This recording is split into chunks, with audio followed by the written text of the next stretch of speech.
に動くなよ。今日はターレットの調子が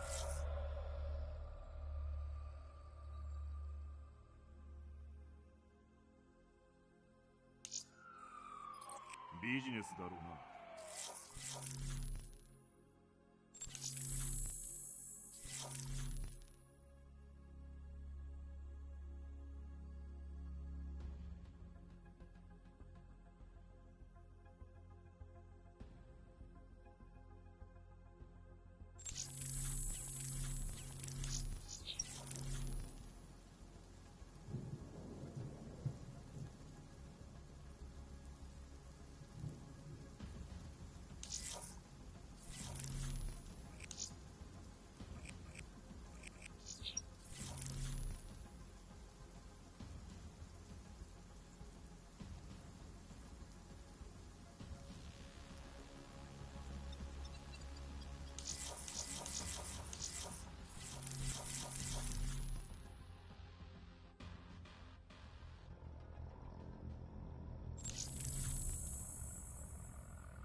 Peggy 18.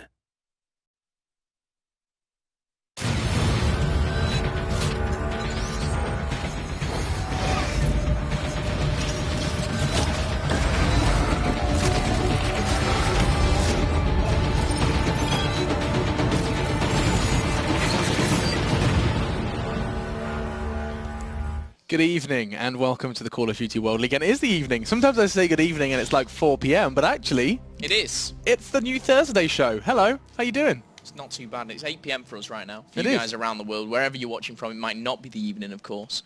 But I'm going to do it this time. I'm Philip Momo Whitfield. He's feeling joined it. by He's feeling it. Alex Machine Richardson. How you doing, Machine? Oh, we did it! I'm good. I'm feeling good. The sun was shining this morning. Well, more this afternoon, actually, with my sleeping schedule, but Yeah. it was lovely. I walked around. I attempted to be productive. I even did some laundry, so I had a great time. Nice, nice. Yeah. So you got stuff done? I did, Had a and bit now more we're going to time. get some COD done. How about you? You had some fun? Yeah, I woke up again, didn't see the morning, just doesn't happen. Typical gamer. Went out, had something to eat, came back, cheeky little workout, came into the office. Check this guy out. Met He's been Machine. pumping iron. Somehow it's 8 PM, that's the worrying It's thing. weird, like, isn't I've it? not Because- done that much, but...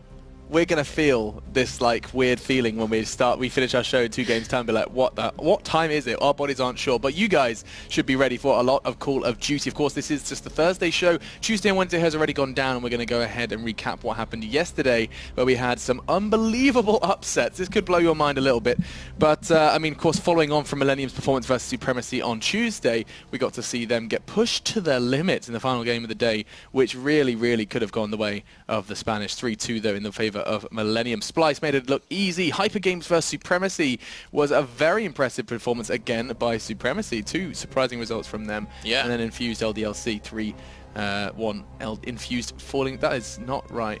I was looking at that. I'm a bit confused. That's not right. Don't worry about that. Ah, right, okay. Just telling you now, that was not right. Maybe it was a test. Well That done, was you it. passed. Well, I mean, I read all 4 of them before acknowledging it was wrong. But yeah, okay. I was like, telling the story, and then I was like, ah, wait a second. 1 second. I was like, yeah, you're right, Machine. Yeah. Anyway, yeah. Anyway, ignoring all of that, the standings are correct, and we can go ahead and show you those, because that does tell you the story of what we've seen so far. You'll see Infused second place after their initial victory. Splice there with 2. Have we seen Infused play? We have Infused beats. Oh, who was the team now? Epsilon yesterday. No, it wasn't Epsilon. It was like I'd say a seed 6 to 10 team. Who was it now? Why am I Giants? Is what we're being told. It was Giants. I think it was 3-1 on day 1. Of course, there is 3 days now, so there's a little bit more to think about. We're getting into the swing of things. However, though, Splice are the only team to win 2. Of course, Millennium surprisingly dropping 1 of their games. That was to Supremacy. But today, we get to see, obviously, those teams that have only played 1. Infused, Epsilon, LDLC will be featuring Their as well. debut. And Vitality. Of course, the game of LDLC Hyper Games on Tuesday got postponed. That's why it looked a bit skewed, if you like, if you're looking at the scoreboards, leaderboards, and everything. So it'll all start to pan out by the end of kind of week 2, week 3. You'll start to see kind of your sections in that leaderboard. Yeah, indeed. And of course, coming up today, we've got just 2 games, 2 best of 5s. We've got Infused versus Vitality as our first, and then Epsilon versus LDLC to follow that one. And so we do get to see if Infused can go 2-0, Vitality looking to go 1-1, and then Epsilon versus LDLC to round out the debut of the new look LDLC. It is, of course, ex-TCM's roster, the likes of Niall, Brand, no Sunny B though. Nope. Instead they have grabbed themselves a Watson. They've grabbed Watson, and, you know, Watson, incredibly individually talented person. You know, how he fits into it, this is going to be, I think it's going to be one way or the other. It can go disaster, or it could be great for them. It adds kind of more slaying power, I would say, even though Sunny B did put that in. But I do think now Shane will have less objective kind of presence with him. You know, he might have a little bit too much on his shoulders, so we'll see how it goes down, but I'm definitely looking forward to when they do match up against each other, you know, Epsilon, LDLC. Yeah, we will be seeing how it does go down. Of course, what it's going to be going down on is a different question, and that is something that I can answer right now. We're going to be starting our adventure with, actually I had it in front of me a second ago, it's vacated the premises. It's going to be a hardpoint evac we do start with, then we dive into Search and Destroy Fringe, following that Uplink Breach, and then we get to see CTF Stronghold, and rounding out the day with more evac. So we get to see our first S&D evac of the league. S&D Fringe is one I'll be watching for. You know, Fringe is a fan favourite among every single game type. You play it on every single mode, but I'll be looking forward to seeing the S&D kind of strategies, especially with the new patch that's come in as well. You know, the Vesper's been increased. We've had specialist change a little bit, so it'll be interesting to see, you know, what these guys opt for. We saw Vespers coming in yesterday on Breach. Yeah, we did, and I think we're going to be seeing more of it towards your breaches and your evacs, those close quarters maps, and I mean, that's where we're going to be starting. Hardpoint evac. Fingers crossed for some Vesper action. Of course, the first game is Infuse versus Vitality, and it is about ready to begin. The French side on the right-hand side, Vitality looking to kind of prove their worth and flex their muscles after a couple of shortcomings in the first stage of the Call of Duty World League. And their opponents, none other than British side Infuse, conceding a surprising defeat in the Stage 1 finals, not making it to that Grand Finals, and Splice pushing them to the side. Yeah, it's a bit of a strange one, because these guys went out of Stage 1, you know, at the end they were seed number 1, they went into the finals, and you know, they had that kind of bye. We thought they would take down Splice or XL or whoever it would be, and they fell kind of at the first hurdle, which was really, you know, hard to almost see. On the flip side of things, Vitality went to relegation, and they fought tooth and nail to stay in this league, and deservedly have a spot now. So you know, we're watching, you know, potentially relegated team to, you know, a number 1 team. So how's this going to bode up? I do think Vitality have got a little bit better. I know we've seen them already this week, but I do think, you know, their team chemistry is just getting better and better and better. You know, the longer these guys play together, the better they will become. So Infuse, they're the same boat.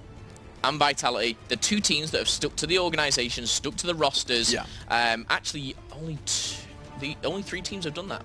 Only 3 teams. And that's what's kind of crazy, is that now these two are gonna do battle as they would have in Stage 1. I mean, everything else has changed, but these two have stayed the same. And let's not forget that Vitality have always been kind of fabled and known as a team that can cause these upset results, this unpredictable beast where, you know, at some point they'll just jump on in, everyone is just delivering, Gataga is the best player in the world, and then all of a sudden it just changes on it, and all of a sudden it changes on a dime, and they're losing to teams they shouldn't. That's the situation currently, but we'll be seeing what Vitality can do today, and of course Stock has been taken away. Vespa is going to be following, I believe that was actually, it was Gataga choosing to take that away, and so we will not be seeing the powerful face-melting SMG on evac. That shows how much of a difference the patch has made. You know, it's now become a very you know, a very usable weapon. You know, before the recoil was just too much, and you know, people were opting for the VMP, then the CUDA. Afterburn and Overclock, very standard for Hardpoint, especially within these two teams who likes to play vanilla Call of Duty. For any of you guys who don't understand vanilla Call of Duty, do you thinking, is it a flavour? No, it's not. It's just, you know, it's just your standard, you know, on the ground, gunfighting. That's what we mean by that. Flashbang has gone. High caliber. You know, is it going to be concussion or rapid fire that Broken chooses, though? I mean, it's surely rapid fire. Surely rapid fire. Yeah. I mean, it would be weird to see concussion take its place, but it is something we are seeing more and more often, whereby the flashbang gets taken but the concussion doesn't, and it's something that we've addressed before. We won't delve too much deeper into that discussion, but it will be rapid fire to round things out. But yeah, so concussion will be present, and so TACMAS decisions have to be made, or after the specialist draft has been done. Not a single specialist present within that ban and protect. However, Overclock was there, and that does mean that it will be seeing, well, we will be seeing less of all of the specialists that are currently being selected. Of course, and again, with that patch, I think you touched on as well, it's, you know, we're just seeing like less and less of them because of, you know, both the Overclock and the Hardpoint kind of... Are we though? Because that, I swear we saw yesterday, that Heatwave was regenerating still at a ridiculous pace. True. Do you remember? Heatwave does come back. On Breach. Overclock is a huge factor, because that one perk can change the whole kind of meta of the game. You know, you're solely playing for those specialists. You know, you're jumping in and out of Hardpoints to get a bit of a boost on that. But we are going to see a bit of a difference here in the specialists. Scythe and Tempest, the only difference. Definitely a preference thing there for Marky B and Whalers. But 3 abilities which will always be picked up if available is Heatwave, Kinetic Armor, and Active Camo. Of course, we've got a Stage 1 MVP for the league, which was 0. And coming into, you know, Stage 2, you know, do you think he has like more pressure on him? Do you feel like he's got a name to live up to now that he didn't have before? I don't think the pressure, if there is pressure, I don't think it came from that. I believe they probably put a lot more pressure on themselves after that kind of harrowing loss. Yeah. Where they're probably going to be sitting here with a point to prove. They do not want to be dropping a single game, a single map likely in this their appearance in the World League very, very early on. But I mean, yeah, there you can see one of the reasons why he was given MVP. Of course, that KDR highest within the CWL for Europe. And then their opponents, there were a few. I think Riskin was actually the one climbing the ladders the most for Vitality. Riskin has been a player which, you know, can excel, very, very much so. But it's, you know, consistent. Can he do it every single game? Sometimes he, you know, he can't, and he can't kind of pull his team through. Gataga as well, a player which, you know, he was wielding the CUDA at the end of Season 1, and it was really, you know, pushing his team to limits, 35, 40 kills per respawn. Great stuff from him. Score streaks do come in. I think the only one stopping, it wasn't him, was the HCXD, so we're going to see Lightning and Hellstorm, maybe a mix of things up, more than likely a Cerberus. I did get to see that already on the Tuesday and Wednesday. Yeah. Hoping to see some more of it. You know, it's always exciting. You know, me and you were always looking at that gold bar and thinking, they're 100 away, they're 50 away from it. Are they going to get the Cerberus? And we'll have to wait and see. But Evac Hardpoint is the map mode. 250 points, and there on the right-hand side, those numbers highlight the rotations. Number 1 will be that middle map. Number 2, heading over to Kitchen. 3, just that grass area outside, very prone to, you know, your lightning strikes and hellstorms. And 4 will be under the glass there, the greenhouse. Very nice, pretty map. But with Afterburner, you don't want to be slipping off. We've seen already enough slipping off. Oh my god, yeah. I nearly forgot all about that. The Rated and who else was it? Josh, both of them falling off the map. Ridiculous. Oh, he would have. I don't think they'd have returned. I think they would have just completely broken their controllers and not been able to compete if they had lost that round. But we're ready for this one. And how's the rundown of weapons looking, Phil? 3 SMG either side, but I was defaulted onto Broken. I'm going to stay with him because he's the only one using the Pharaoh, which he's got long barrel, grip, and quick draw. And both, you know, Semtex and frags and stuff have been banned previously. Concussions been banned, but this time it's fully loaded. He's not rocking tac mass, so he will be prone to a few concussions himself, but it's going to be contested straight away, straight in the action, and 2 go down for Infused as Riskin takes over now. And this is just going to be a bit scrappy. See who can get the better starts. It's going to be Vitality kicking things off with 5 points. And see if they can build from this, because already pressure is going to be applied from the outside of the extremities of this hard point. You can see Marky B and PT trying to break through. Urban was doing the same as well, just the 1 kill for him. Here comes another approach, and actually looks like it's going to be shut down. It's Riskin that did get that one, and now Gataga's under pressure, and Infused will break through. It took them 30 seconds, and actually it could be very short-lived, because yes, Riskin, he gets straight back into it, and Vitality, they're going to continue to extend their lead. Yep, Urban's going to be shut down, and, you know, this could be a bit of a choke point here, because another 2 players are pushing through that kitchen area. Zero using these tacticals to his advantage. He isn't going to pick up the kill, and Vitality, off to a flying start, Riskin 4 and 0 already on the rotation. He's 75 away from a Lightning. If he picks up this last kill, he will get in. Excuse me. He's going to have some trouble here. I mean, it does look like the rotate has been relatively successful, though, from Infused. But as I say that, the break's going to come in. Here comes Riskin. And actually, you know what? He's going to struggle. Urban shuts down both of them. Gatanga and Riskin, 2 very talented individuals, both getting shut down and slapped in the face by Urban and his SMG. This is the Pharaoh once again, still being wielded by Broken. Semtex going to do nothing, and neither will he. Surely not. Oh, good God, he's done it. He breaks through alongside Gatanga. A double for the Frenchman. Talking a double. Zero gets one as well as that second. Broken falls. Can he make it a triple? Not gone. It has Infused actually fall as well. This is not the Infused that I usually see. You know, the composed, kind of well set up team, the ones that rotate, get the spawns. They just seem like they're fighting for scrap points here. Yeah, I mean, it does feel very scrappy just in general. I think that's the key word. Oh my God, Urban just shuts down Zero instead of his adversary, and that's going to really suck. As Vitality will actually get the 10-second scrap unless Urban can take this kill, which he can't. And so they will hit the 60 mark before this rotate does come in. And he's going to spawn right at the back again. And the Vitality member should know that. He's going to get away, but 4 down for Vitality. Urban needs to get over there quick, because look at that spawn. 2 players spawn in the back for Vitality, and Gataga's going to be one of them. And the other was Whalers. Them 2 kills were so crucial. Look at the spawn now. Yeah, they're miles away. This is almost like a free 10 points, just so you can see the seconds pass as they do close on in, and Infused are happy to accept any of this advantage. Oh my God, there's 3 of them. He didn't see the active camo. Oh, maybe he did actually. I think he caught a shimmer. Urban may have caught Broken on with the active camo. Marky B had a fantastic first series to the stage 2. Picking up a victory, but not only that, he played individually fantastic. Urban's going to come through the middle. He's going to be taken down. Let's see if Vitality can break through. Risking on your screens. Broken's picked up 1. Taking some damage now, he's all alone, risking. Surely, oh my goodness, he should not be able to get that kill. Gets the incredible connection into the head of his opponent on Infuse, and now using active camo to reposition. He's actually going to find just the one, retake that hard point for just a second, and well, it'll work. Infuse have managed to close that gap. Vitality's lead from the first hard point has been completely ripped apart between the kind of scrap of between the two and the second, and the third, and now they find themselves towards glass. It's going to be an easy break. Urban does use that heat wave. It enables him to take a, well, I was going to say an untagged kill, but hang on a second. There's more tagging coming in. This time it was going to be Broken pulling the trigger, and that Pharaoh, he is still making that work. 12 kills for him. Risking rocking the VMP. Yeah, specialists all coming into play and all being used except Whalers. Whalers has that Tempest. I'll go back on board with him when he does respawn. However, what a close game we've got here. Only 10 points in it and 150 points across the board. Gataga picks up one. Urban answers back, and Whalers, I can hear it. He did use the Tempest, not picking up a kill as Urban shuts him down. And immediately Gataga bites back with a double of his own. It is just kind of trading doubles at this point in time, taking a handful of kills between them. And now, the player I want to address is Gataga. 20 kills, no one anywhere near him in that killing department, and actually looks like he's going to be extending that here towards middle as long as he checks his corners. He will. And that's going to be Urban. Just the one for him this time. Zero collects that one.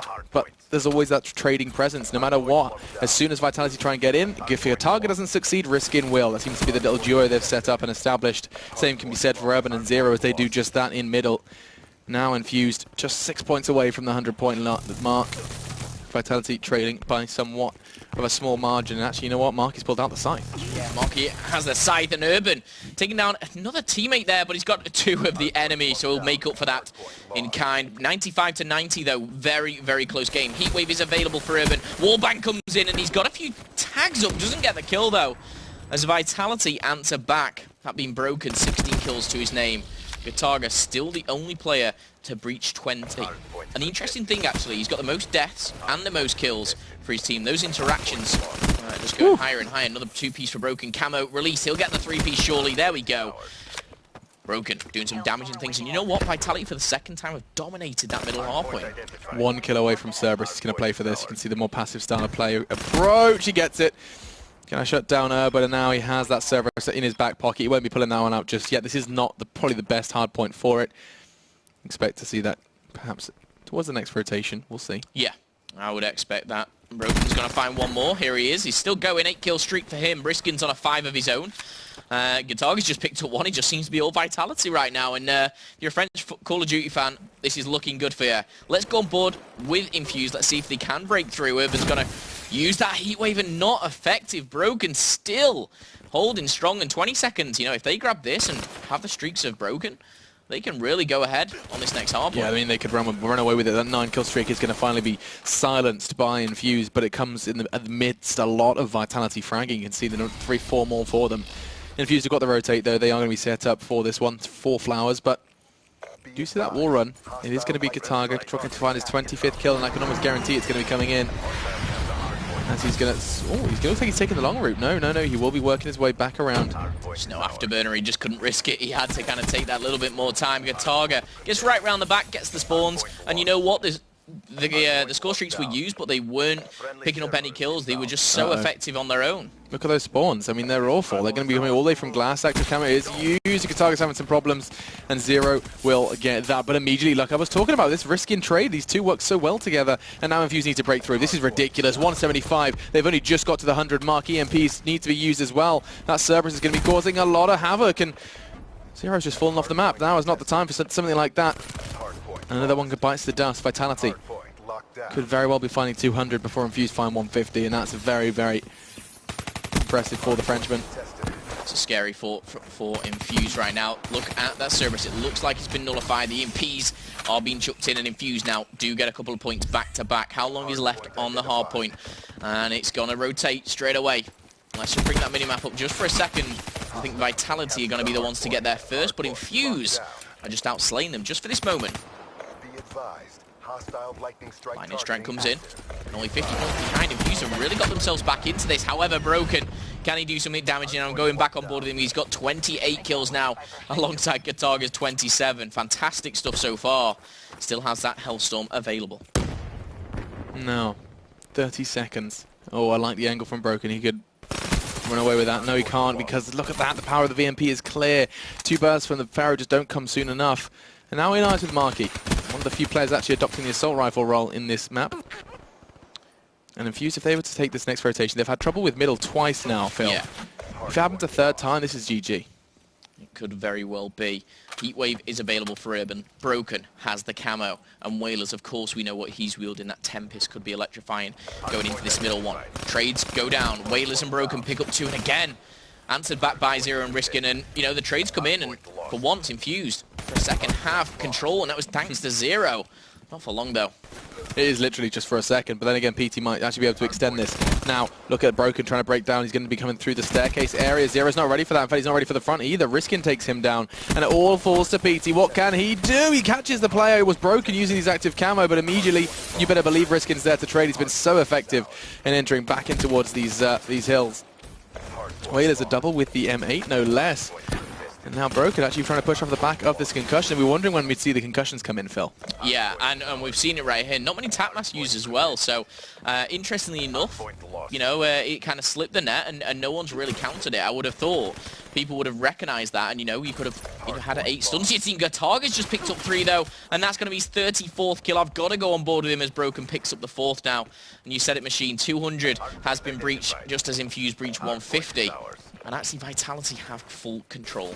This is going to be a very important few seconds for Infused. 1 for Zero, but immediately Whalers is going to be trying to battle back. 2 for Zero. These are huge kills. PT's in a prime position as well, but Zero's been taken down. It's all on PT. He has to keep them away from this site, keep it contested, and that's a good start. 2, though. It's not going to be enough. Marky steps up, but just for the 1, and now they're in trouble. Kitchen, indeed, is starting to heat up, and now Whalers and Broken have done all they need to. Urban, one of the few remaining players from Infused on the site, he's gone, and Vitality, they could have done it right here, right now. Yeah, and the thing about Infused is they cannot just rotate. They have to challenge. 20 seconds, 20 points is what they need. Infused trying to break through. Whalers stopping them, Risking adding to the tally. And now 3 players from Vitality will collect those last 14 points.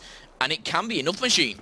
They can end it right now. They need to get contest at some point, and Infused will get it. That's 1 second congestion. It is going to be going to the next hill, but good God, they've got margin for error that just is so difficult to measure. It's tiny. They really should not be able to get away with this one, and they won't, because here come the final few points. Vitality, can they do it? Broken is going to be using everything he can. It will be 250 for Vitality, and they will take the first map in the first series of the day. And look at them go. I mean, Gataga 37, top of the lobby, but also just a great team effort from every member of Vitality as they take the first in the series. Yeah, not a player negative on that squad. We see Riskin there, +7, Broken +4, Gataga +4, and Whalers actually +5 as well. I mean, tallying it all up, we're talking like 20 plus kills. Yeah. It's crazy to see. Not Vitality doing that, but Infused letting that happen. Infused were always a heavy slate team. So this new Vitality, not too shabby. No, it's looking good. You know, that Pharaoh in Broken's hand. You know, Broken, the static M8 player, yeah, the Swanee of Vitality, not on evac. And Marky B, I mean, how much did we actually? To be fair, we might not have been observing him. To be fair, but how much did we see from that Man of War? I think it was just restricting him a little bit. It was? And, you know... I mean, he's capable of using SMGs, would you not say? I would say so. You know, we see him sometimes using, like, the Kuda on S&D. Yeah, Fringe, sure, actually, so I presume we will do. But, you know, the strategy is never kind of a 4 SMG, and I think Broken very wisely changed through that SMG. Whalers did have an AR out for about 5 or 10 minutes, but he was kind of back in 2. And it was Gataga's start. You pointed out he breached 20 kills before anyone was kind of breaching 15. They were around 12, 13, and he had a really good start to it. And Infused, they were getting kills, but just weren't able to get the points on the board. Yeah, and up next we do have ourselves a special treat. It will be S&D Fringe, one of my favourite combinations. You're right. Just going down a little bit. Oh yeah, okay. I was towering over you. It was a bit strange. I can do it again just to... Oh, no, that. Yeah, so S&D Fringe is up next, buddy. Okay. Okay, I shouldn't do that. I'm going to get told off. But yeah, S&D Fringe is up next, and my favourite. My favourite. I have to say, like, game type map just fit together like, I don't know, cheese and toast.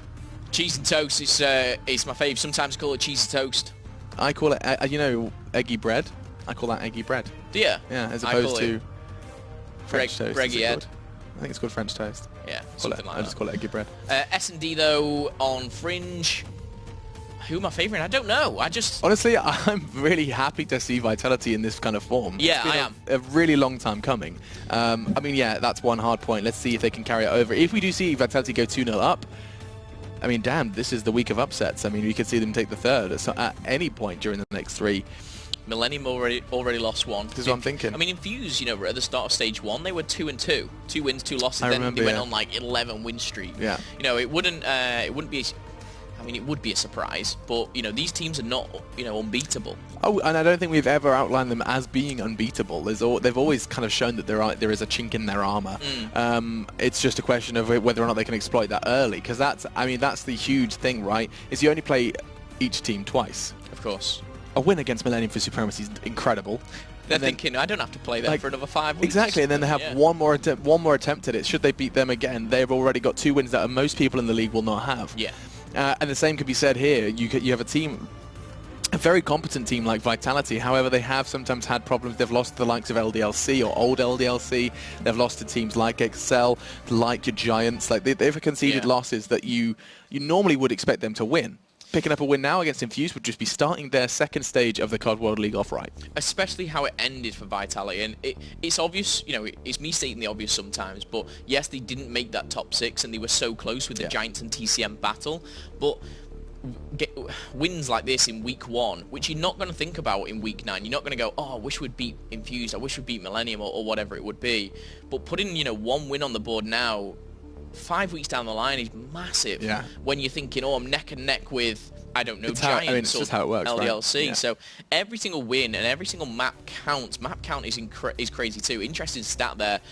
Closest S&D 6-5 on Breach week 9. These last met up, so it wasn't too long ago. Right. That last week these teams played, and they're playing again in the first week. So maybe a chance for revenge. Yeah, and I mean, you remember that, right? That was the ridiculous final at round 11 on Hunted, if I'm not mistaken. I don't remember it. Okay, too much COD for me. I mean, yeah, to be fair, you do. All I've got in my head is Tommy's 1v4 from yesterday, and people slipping off the map. That's all I can think right now. What was it? Oh, what was that play from the first day? It was insane. The four kills from Vortex? The 4 kills from Vortex in the kill cam. Yeah. Whew! Whew! So, I mean, already, we've not finished week 1 yet, but already in week 1 we've got 3 super plays, crazy. Crazy Call of Duty to kick things off for the CWL here, but it can only get better. And these are the matches which we picked out. These are the matches we think may go the distance, maybe the exciting ones. So hopefully more to come. It certainly should be good, and we are almost ready. It looks like the players are just resolving a couple of technical issues for themselves, so we are ready to go straight back into S&D Fringe any moment now. Now, main query is going to be, you mentioned the word pressure. Mm-hmm. You've spoken to, I assume you speak to these guys much more than I do. Yeah. Your buddies, your pals. Have you got any general vibe from how Infused is feeling as a force since their kind of surprising knockout? I think after the Stage 1 finals, they were very disappointed with themselves, and they knew they could do better, stating the obvious. But going into Stage 2, I think they felt like they have some making up to do, especially for Infused and for kind of letting, their supporters down and themselves down. And I think, yesterday they showed that. They came out, they got a big win. I saw Marky, he was straight, he was uploading that. He was letting his supporters know, look, we've won our first game, let's go into it. And Infused are that one team as well. Marky B in particular, who, he's always tweeting out, he's going, can't wait to play Vitality, always a good match. However, we're going to take it, we're going to give something back. But I just think there's a lot of confidence coming from Infused now, even though they didn't do so well in the finals. Yeah, I mean, that confidence always oozes from Marky as a leader, and you can see him there, his team #1 league rank, of course, from the end of the first stage. And then you have, of course, there his KD from that stage as well. Not about KD, no, not at all. I mean, was the top, was 0, 1.19? Yeah. I mean, he must have been up there, maybe top 10 or something. Top 10, and that's Marky B, a player that often, you would describe as a supportive player. Yeah. So, I mean, just big up to him. Of course, not quite picking up the interactions like our main man Gataga, who was just everywhere. I feel like for some reason he's got like a little bit of extra speed boost just because he's him. It's non-stop with him. He doesn't stop moving forward. Yeah, he's a player where, and I used the terminology talking about miles per hour last stage, and I will again, everyone's at 50 miles an hour. He's just at 60 or 70. Yeah. And you know, you see the same sometimes in PT. You see that, you know, there's fast aggressive SMGs, but the fact Gataga plays on high sensitivity and he's always getting in the face, it just seems even faster. Yeah. You know, probably more than anyone in the league. Out of the 40 players that are in the league, He's number one. He's Mr. Speed, the Flash. I can understand that, and I mean, when it does work, it just works so wonderfully for him. And I mean, yes, he die an awful lot, but you're putting so much pressure across, especially in towards your respawns like hardpoint, when I mean, the speed at which you can maneuver around a map is integral to your success, and he definitely has that going for him. I mean, he was everywhere, and I mean, I don't think that's necessarily, I mean, his movement. It's more probably just, I'm going to put his sensitivity in the mix as well. I just think a mix of everything. I mean, we saw, how many interactions? Say he's got like 35 deaths. 70 interactions in 10 minutes. That's 7 per minute. And 7 per... If you think about that, you've got to, you know, go and make a kill, die, respawn, get back, either make a kill or die, I don't know. You've got to be constant. You've got to be non-stop. And that's where Marky B and the likes of the old Broken, not what we've just seen, you know, don't get that. Marky on CTF Fringe, he had 1 kill in 5 minutes. I like that. 1 kill in 5 minutes last stage. We should. Well, I think that's a stat we should actually look into getting more, because, like, can you imagine, like, you get to see interactions per minute, and you have like someone in CTF with like 1 for 10, so like 0.1 actions per minute. Giants CTF interactions per stage is like 4. Yeah, perfect. However, they've won every single one. They've won every single game. They are great at CTF. It's just a weird way to approach it. But we're ready to go, guys. Let us know if you are ready with the hashtag CWLPS4. Throw it at COD World League, because we are about to begin S&D Fringe's Ban and Protect. And Zero's playing, so goodbye SVG. Goodbye SVG. He's not afraid to pick up that thermal locust, though. It's true. Are they going to take it? I mean, I would suspect Overkill goes as well. But, you know, you can't ban him out completely. You can just kind of make him a little bit weaker. The frag is going to fall as well. That's going to be taken away by Urban, Marky and Broken next on the list to either protect or ban something. I want to see stop stays. You know, it's either usually protected or banned, sorry. It doesn't usually just slip the net completely nowadays. Yeah. It's featuring there a lot more. Tacticals are gone, though. I'll be Broken and Marky. Rapid fire and high cap. No specialist targeters. I was just about to say that. I mean, we're probably going to be seeing Overdrive actually slip the net, which means you've got a lot of potential rush routes exploited in towards Fringe SD. I mean, I say that you've got high caliber rapid fire, then you have 2 more. I'm thinking likelihood of a HCXD ban. Actually, wow, taking out Smoke and Afterburner. Okay, well, there's the 2. I mean, yeah, those are interesting too as well. I mean, Smoke Screen being taken out. I'm going to throw this one towards you, Phil. Can you justify that at all? Smoke's really effective at either B or mid street. A, it's not really used, but if you're... Can you not just peek over it in mid street? Mid street you can, but if you're trying to make a quick rush straight across the street and into that hardware store, a couple of smokes on the board can really help. Or at B, when you're pushing down this track, there's always that one player at the back of the rock, whether it's Broken or Zero with his sniper. If you can pop a smoke and you know, get to the B bomb site, like cross it, you know, it's just a way of, you know, covering an alley, covering 1 point, and you know, it can also be used as complete bait. You know, I was a massive fan of when I used to play, lob 2 smokes at B, run to A. Good strat. Yeah, Good sometimes strat. Worked. How often? Sometimes Sometimes, Phil. I'd like to say 50-50. Yeah. But I like those odds. You do. That's probably some of your favourite odds, I think. But we are almost ready. You can see that it's probably going to be Heatwave and Kinetic, respectively.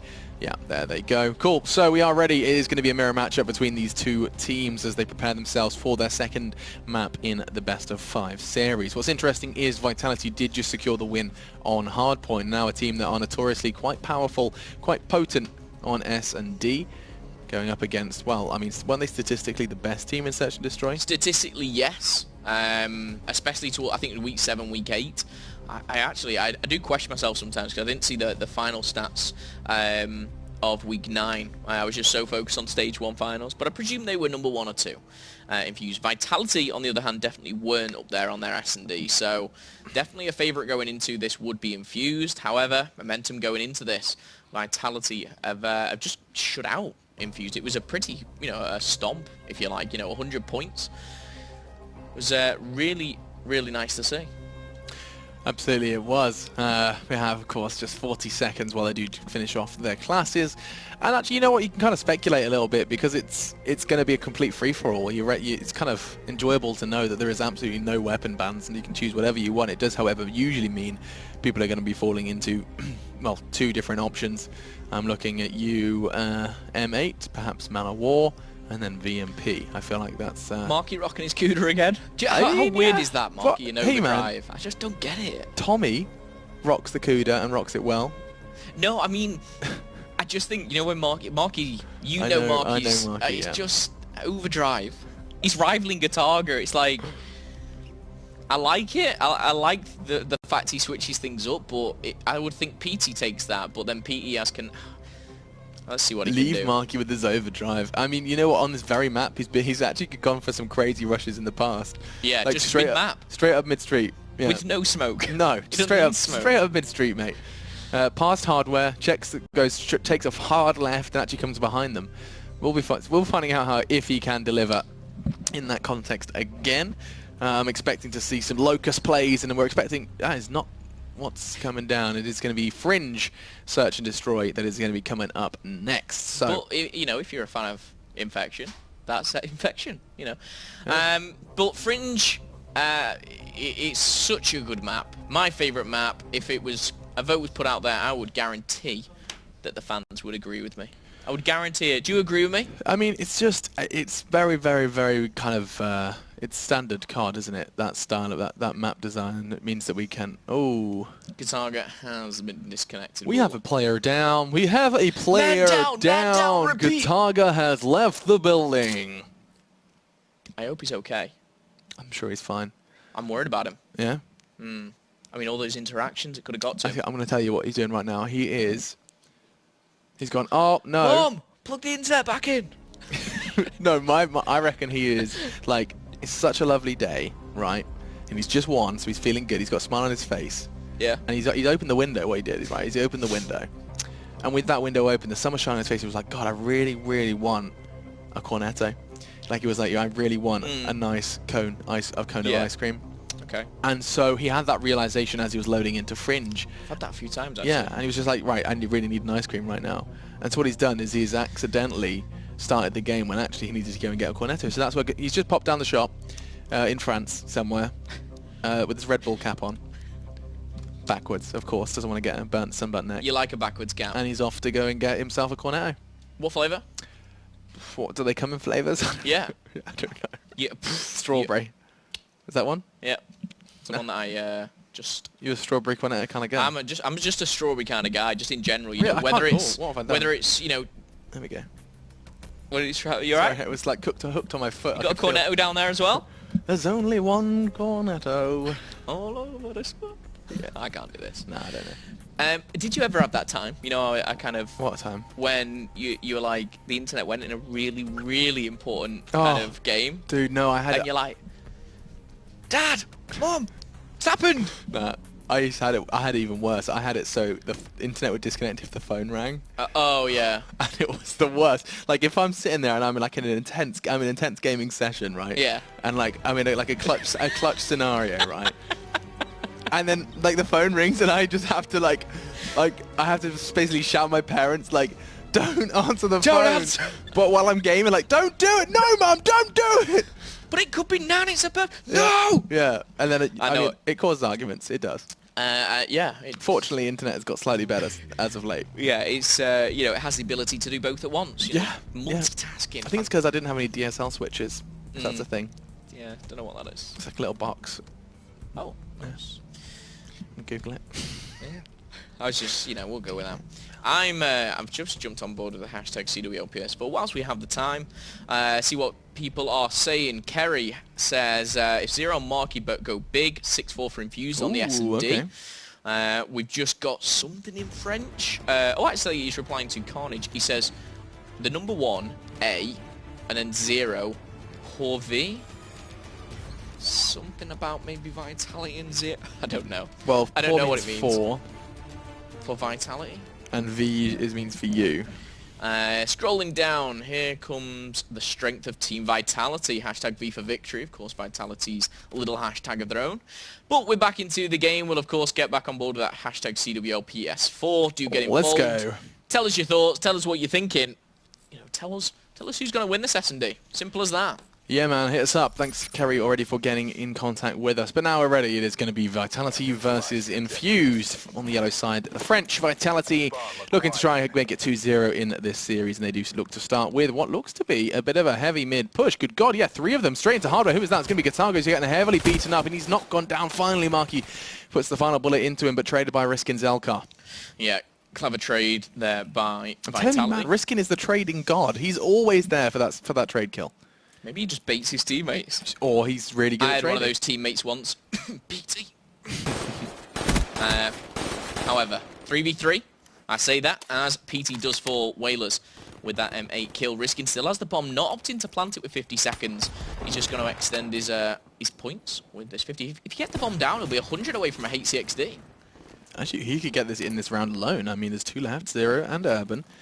And with the bomb down, he will just need 1 more kill. That's it. Urban lets him know. Nice work from him. He's not anticipating a second. He gets bashed and bruised. Whalers puts a bullet into his head. And now it falls to Zero. One thing he did do is stop him planting there. But Zero just a little bit slow on the old triggers. The old sticks. And he's now got a 1v2 and defuse to make. And he'll know that they were in Junkyard. He'll know that... No, you can't do that. Oh, God, it's happening. No. Oh, God, it's happening. No. Phil, it's happening. Oh, he's going to spot him. Surely he's going to go down. He's got okay. it. Bomb defused. Infused has done it. Oh, Zero. Clever. He is an absolute animal. Vitality are going to be kicking themselves as round 1 of game 1 of the day. Zero picks it up. It came down to the plant position. They put it in a position where he could hide behind the bomb. If they did it a little bit more to the right, then that player in tin has full sight of it. Or just plant in front of the bomb for tin, and then you got a guarantee. How did they just win that? The numbers were against them. It was Zero. And talking to Zero, let's see what he has to offer. Afterburner and that sniper. He doesn't have Afterburner, actually. I did think it was banned, yeah. He's not going to pick it up. It wouldn't surprise me if he did swap out to maybe an M8 now. But is he going to stick with it? Who's this player? Marky B. We talk about him pushing forward on S&D. It's just not like on any other game mode. Picks up 2. And this is, I was going to say, surely Infused round with Kataga and Whalers answering back 2v2 machine. Fortunately, Zero is there for some sort of trade and now falls to Whalers. He has actually got himself that HCXD we were talking about before. It's not going to help him, though, because there goes another one. That's 3 for Marky B. Honestly, I'm a poet. Just this map. It's no other map. Marky's absolutely insane on this map. It's like he knows where they're going to be and he just exploits all those channels. He's got a great read. There's no doubt about it. A great read on this. Not only this map, but also this opponent, as Infused are going to take the first 2 rounds, both under questionable circumstances. I mean, whew, Marky, 4 kills already. 2, a double straight over towards hardware. Big pickup from him. And now Vitality have to kind of overcome the odds, and they've got themselves a Vesper in the hands of Kataga. It was a weapon that he was very much the innovator with. HCXD is out. Let's see who's using that. Was it Riskin who picked that up? It was. It's not made a kill, though. It's just got him a little bit more intel. 1 minute 10 on the clock. Sorry, it wasn't Riskin. It was actually Whalers. He's used that. The bomb is still in the hands of Riskin. Where's he going to plant it now? He's not even going to get that as Marky picks up 1. Marky's picked up a second. Again. This guy is honestly... He's Mr. Fringe, I'm going to call him. If he had a fringe, it would be fantastic, but he doesn't. If he had a fringe. He's just got 2-3 kills back to back. 3 pieces, whatever you want to call them. But 2 of them just back to back, and this is his 3rd kill. It's rather 6th in 2 rounds. Huge stuff from Marky B. Not something we were anticipating coming into this one, but you're right. It does seem to just be the SMG vibe he feels on Fringe S&D. 7 kills for that man. He has done the majority of the work for his team.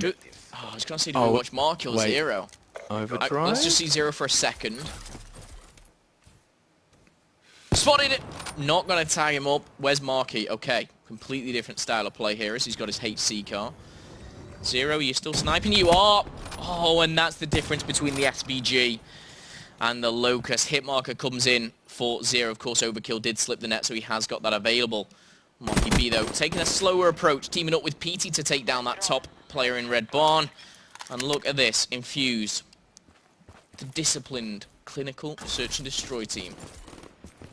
Marky's got another. Vitality are getting ripped to shreds. This could very well be going down that 6-0 territory unless Gataga can do something special. It would be a 1v4. There's almost no chance this is going to happen. However, he did land the tag towards Window and another tag double as well. This is also been a little bit risky from Infused, but Gataga is having absolutely none of it. Could someone please die is what he's wondering as he continues to tag them. It turns out Infused are made of stone. Confirmed, he tagged I think 8 times there and made 0 kills. I mean, that's why the M8 bothers me. Yeah, Urban, let's see what Urban does. Misses. There we go. Just a cheeky, cheeky bullets straight into Gataga. I think the M8 just randomly determines how much damage it wants to do. It's like, yeah, I'm just going to do one damage per bullet in for this guy. Maybe he didn't have long barrel on or something. Sure. He's got overdrive though. I'm staying on board with him. Let's go. Gataga hits that special button. He's going straight hardware? Yeah, straight into it. He's going to try and catch Marky off guard here. And he will do. If he slides, he's going to find him. Of course, that Vesper up close. He's not going to lose a gunfight. Especially in the hands of this madman. Oh, that could be a fast plan as well. Look at risking his position to perhaps get that bomb down. Yeah. It's going to force Infused into a bit of a tight spot because they're going to try and retake into what is a deadly box of Vitality members. Why are you peeking? Broken? No! He's made it easy for them. PT's got another. Risking trying to find a fire. And Vitality are playing this like utter fools. 30 seconds and Gataga's got to find them all. It's not happening. He can't even quite hit the first. And Infused will get the defuse and another round. This could be 6-0, Phil. I was making jokes about it before, but you know what? We've got a Dart, a HCXD in play, a Marky in play. This could be 6. Yeah, it could. Do you know what? The specialist on the board, it should be. It's not will it or won't it. It should be 6-0. Now we see those specialists come in. And it's whether Infused can just keep composed. I mean, yes, of course, Infused should be able to close it out. Whether it's 6-0, 6-1. Unless Vitality do the unthinkable. Let's not put it past them. It's 5-0 down. It's a lot to come back from, but we're looking likely to go into that uplink at 1 apiece. Let's see the specialists. Overdrive, of course, from Marky B. He's going to do exactly what Gataga just did to him. He's surely going to get spotted. I'm not sure if he did, actually, though. And he's back in his favourite hidey hole. PT finds another. It's actually happening. He's got full streaks now. That's kind of insane, as does Marky. This is kind of a weird situation where Vitality are going to be in a lot of trouble. They can't find the cover and it's over. Infused will find the second map of the series, 6-0. Vitality unable to make 10 kills between them, and Marky's rocking 8. Yeah, I just want to say I think there were still 2 specialists in play for Infused. There was a Lightning Strike and a Dart still in play. Like, they didn't even get to use everything. Yeah, I mean, just want to highlight the number of kills, right? Vitality have the same amount as just Marky B. Wow. That's the stomp. That is why you use the word stomp. 8 kills. Oh, jeez. And yet on the other side of things, it's not good at all. Yeah. But Infused, you said at the start, statistically we're the best S&D team. I mean, Infused Vitality were never great at S&D, but a 6-0 showing, a pro team versus a pro team, it shouldn't happen that way. You know, there should always be. I like to think a 6-3 is get 3 rounds on the board. If it goes closer, fantastic. But 6-0 is a stomping. That to me is the same as like a 100-point club in a hard point. Yeah, I'd probably. Well, I mean, of or course, even more, maybe 75 to 75. Maybe? Yeah. Whitewash. But I mean, with that done and dusted, it's just like a beauty of European Call of Duty that it doesn't matter who these players are or what team they represent. You never know for certain who's going to win what, because we came into this one looking at Infused as hot favourites. It was the Infused we expect on all game modes and maps, but then you look at the hardpoint and actually it gave us a lot of faith in Vitality. True. And all that does is set the scene for a fantastic series where we are going to be seeing potentially 3 more maps of these 2 teams, and which iteration or which kind of breed of these 2 teams is going to be yet to be determined. I'm looking at this and I'm just thinking Vitality needs to close out in these next 2. Goes last S&D from what I've just seen. Infused should shut them down. But the respawn looked good from Vitality. They've already picked up 1, of course. If you just joined us, it was the hard point. Uplink Breach, I do think, map by map, who is this favouring? In fact, Infused and Vitality, very similar teams, Gataga, PT, Broken Marky, and then everything else is kind of in between. I'm not everything. I thought you were going to give me a 0. Who matches up to Zero? Risking, maybe. I'd say so. Whalers and Urban. In fact, I'd say that it does favour Infused a little bit more, purely because of that Urban Whalers, that last one I touched on. Whalers and Broken, I think, will be too defensive sometimes. But Broken last time completely proved me wrong and pulled out an SMG, and you know, it wasn't defensive at all. Hello, protection for Afterburner.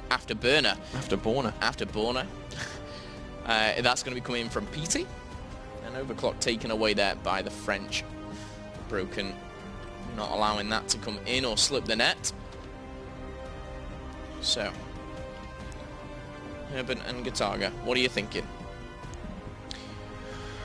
Well, no overclock. Concussion, flashbang could soon to follow.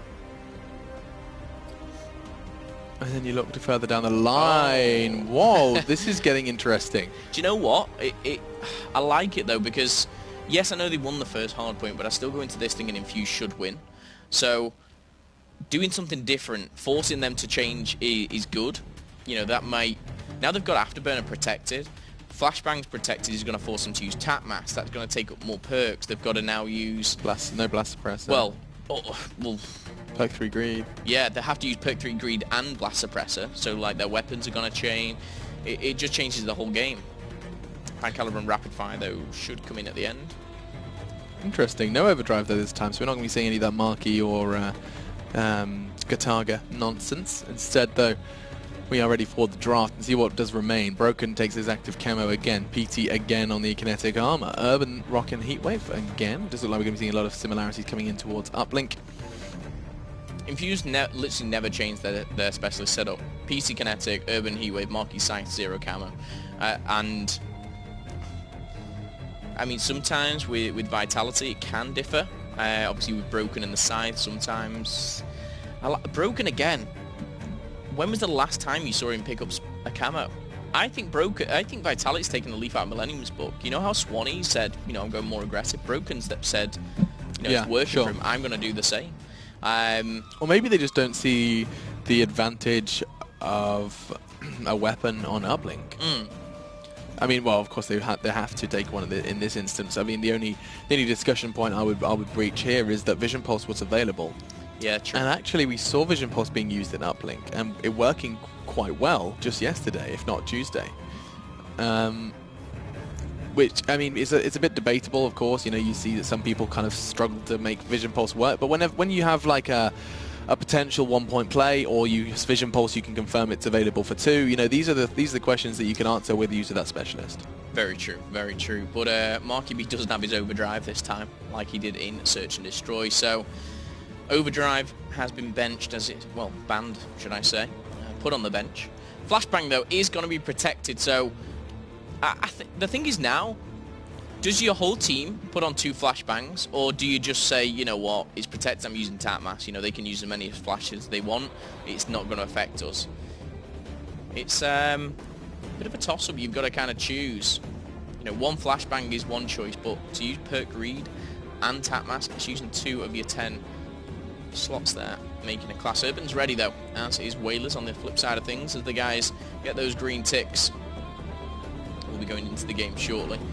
Score streaks will have to be edited, but I don't think anything was banned. Oh, HTXD was banned. That's the only one. Being banned a lot more often now, especially in your respawns. Yeah, it certainly has, and we are almost ready for this one.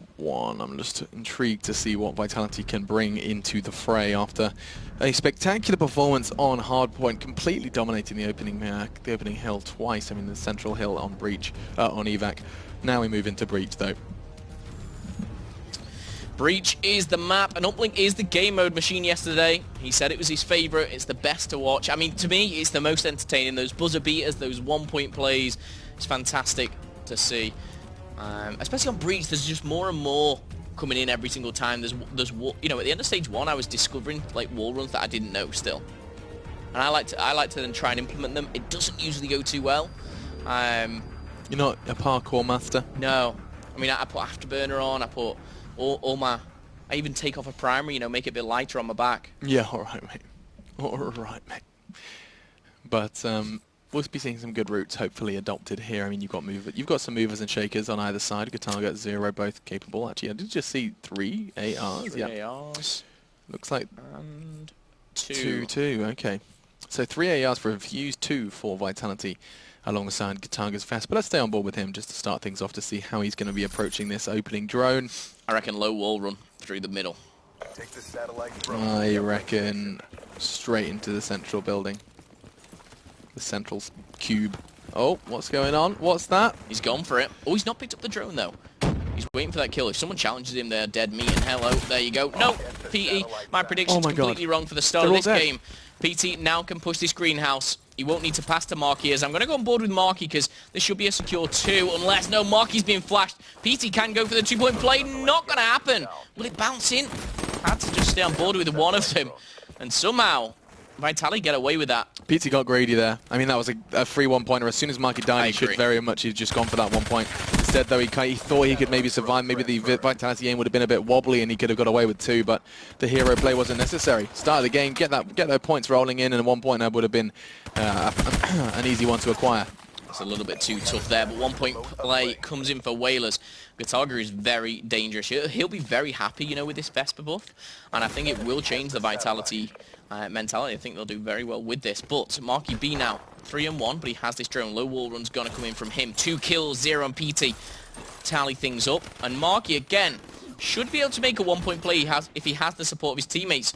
Whalers though, shutting them down. Marky's just going to go for it as Urban takes him down. 2-point play, maybe. Oh, he's got it. Beautiful. That's what I'm talking about. Whoever that was, Riskin just didn't seem to fire any bullets that connected towards Marky despite having eyesight on him. And so Infused do regain control of this game. PT now does meet his demise. It was Whalers. You can see that the drone didn't make it far from the middle area. And oh, look at this. Urban from behind with the Vesper. Looks like he's taken a leaf out of Gataga's book and will be giving the newly buffed SMG a play. He's on a 5-kill streak, so I'm going to stay on board with him. Has a mana wall. He's actually using the mana wall. Correct me. Just taking full advantage of Gataga's Vesper, which he's picked up. He should be able to make it 6. He does so. Oh, he's got fast hands on that, I believe. If he can make this 7, not going to happen. Doesn't get the lightning strike. He's going to fall. Marky B, though, look at this. I could see what he was trying, a tactical play to get that drone away from that middle map, but Gataga not only getting the kill, but getting the drone as well. Hit melee comes in, not going to happen. And now 4 down, this could be dangerous, Machine. Yeah, this is probably going to be one of those kind of two-step plays. They get the first 4 kill, now they have to do it all over again. Or, then again, I'm seeing active camo, and Zero can just pop that early. He can go high into the sky, and he's got himself 2. That's an easy one. 4-1, and Zero's going to... Oh, hang on a second, this could be the relay. He's got control of the spawn. He can now lock them out. PT's going to go ahead and try and grab that drone. It comes down to this duel, and Gataga's going to win it. Gataga saves the day for now. PT, though, has one more to find, and Riskin not going to give it to him. Do you know what? Those 2 kills from PT were saving the day for Infused, because if he fell down there, that was a guaranteed 2-point. Riskin slipping away, but not as far as Zero. Zero and PT went huge there just to keep Gataga and the Vitality boys away. PT's got that drone. And again, oh, not a clever move. As Riskin is the only one alive. I'm going to see what he can do to stop this push. It's the same run every time for Infused. You know, they grab the drone, they go low wall run, 2 greenhouse. And the counterplay is play broken. There you go. Play broken wall and play it well. 1 minute 30. Broken is sad at the back. PT, though, he can just go high. That's the... Oh, passes come in. Why has he passed that to Zero? That's why. Specialist and score streaks. Wraith is available now. Playing that so well. 7-kill streak. Make it 8. Make it 9. What? Zero. Oh my goodness, he's hotting up here. That's a Wraith, Phil. That's a Wraith. I mean, yes, it can be taken down, but it can be taken down by weapons. And if my memory serves, Whalers is the only one wielding a weapon for Vitality. So keep your eyes on Whalers and that Tempest. He's just been taken down. That was him gone. Looking idle hands there, as now we're going to be seeing potentially another point come in. Yep, another 2 raining down, and now with just 50 seconds left of just our first half, and Infused are looking mean. They could actually... Oh. Vitality. Vitality. Vitality are basically overextended, but Zero read it like a book. And now look at this. Marky B can just hold this drone until he doesn't need to. He needs 2 players to at least get back, because he's going to rush back to the middle now. And there's 2 players who need to stay alive. Only 1 is available, and Zero, for some unknown reason, he's still going, only going to be shut down by the kinetic armor. Broken with the camo, gonna sneak through, should be a 2-point play. Utilized that camo so well. And that was what Marky was scared of, right? Yeah. Like that's why he was playing the waiting game. His teammates just didn't seem to. And he got he almost got a little bit impatient there. He could have probably have held it for longer. But 20 for 8, and oh, hang on a second. This could be another 1-point play. He's going to use his camera. This could be 2. He glides straight past 1. One more to evade, and he's going to do it.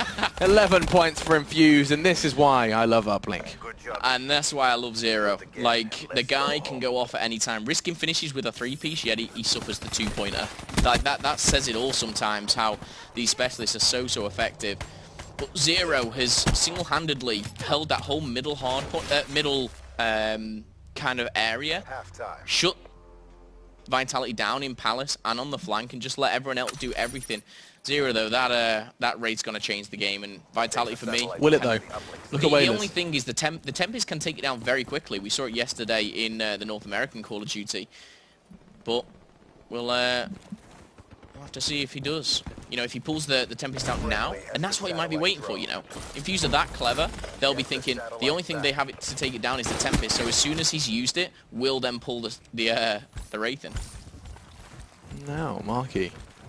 He's a weapon of his own, but he's not going to be able to use it just yet because he does have that drone. The lineup. Ooh, okay. Zero's 2 kills make him change his mind, a change of heart. And he's going to actually go ahead and walk this in for 2. Yeah, and they're going to get back, though, very quickly. Zero, is he pulling the Wraith in? Yes, he has. Tempest will have to take it down. However, Hellstorm's coming down. Not going to tag anyone up. A little bit too late, but Urban, you know, each having individual fantastic moments here. And you know what? This is going to go from bad to worse. Did Wailers use his Tempest? I'm going to... No, he's still got it. Here we go. GG. 1. But he's made him waste it. 3. And there you go. You know, that Wraith has completely taken away any slaying power from Wailers and that Tempest. And it's just gone from bad to worse. Infuse 15, Vitality 3. Infused Uplink has been looking great in the past 2 games we saw from them against Giants. And now here versus Vitality 15. This is going to be 17. He's on a 7-kill streak again. Man, oh man, this could be Wraith number 2. In fact, it will be. Oh my god, he's going to get the Hellstorm. That's not going to be it. No, instead, he's got to find 1 kill. 1 kill with this Man of War, and we're going to see our second Wraith from the same player. Or get past the ball. Yep, gets it. And he is going to go ahead and pick himself up. Not only does he get another carry capture, he also gets Wraith number 2. Wraith number 2, camo is available.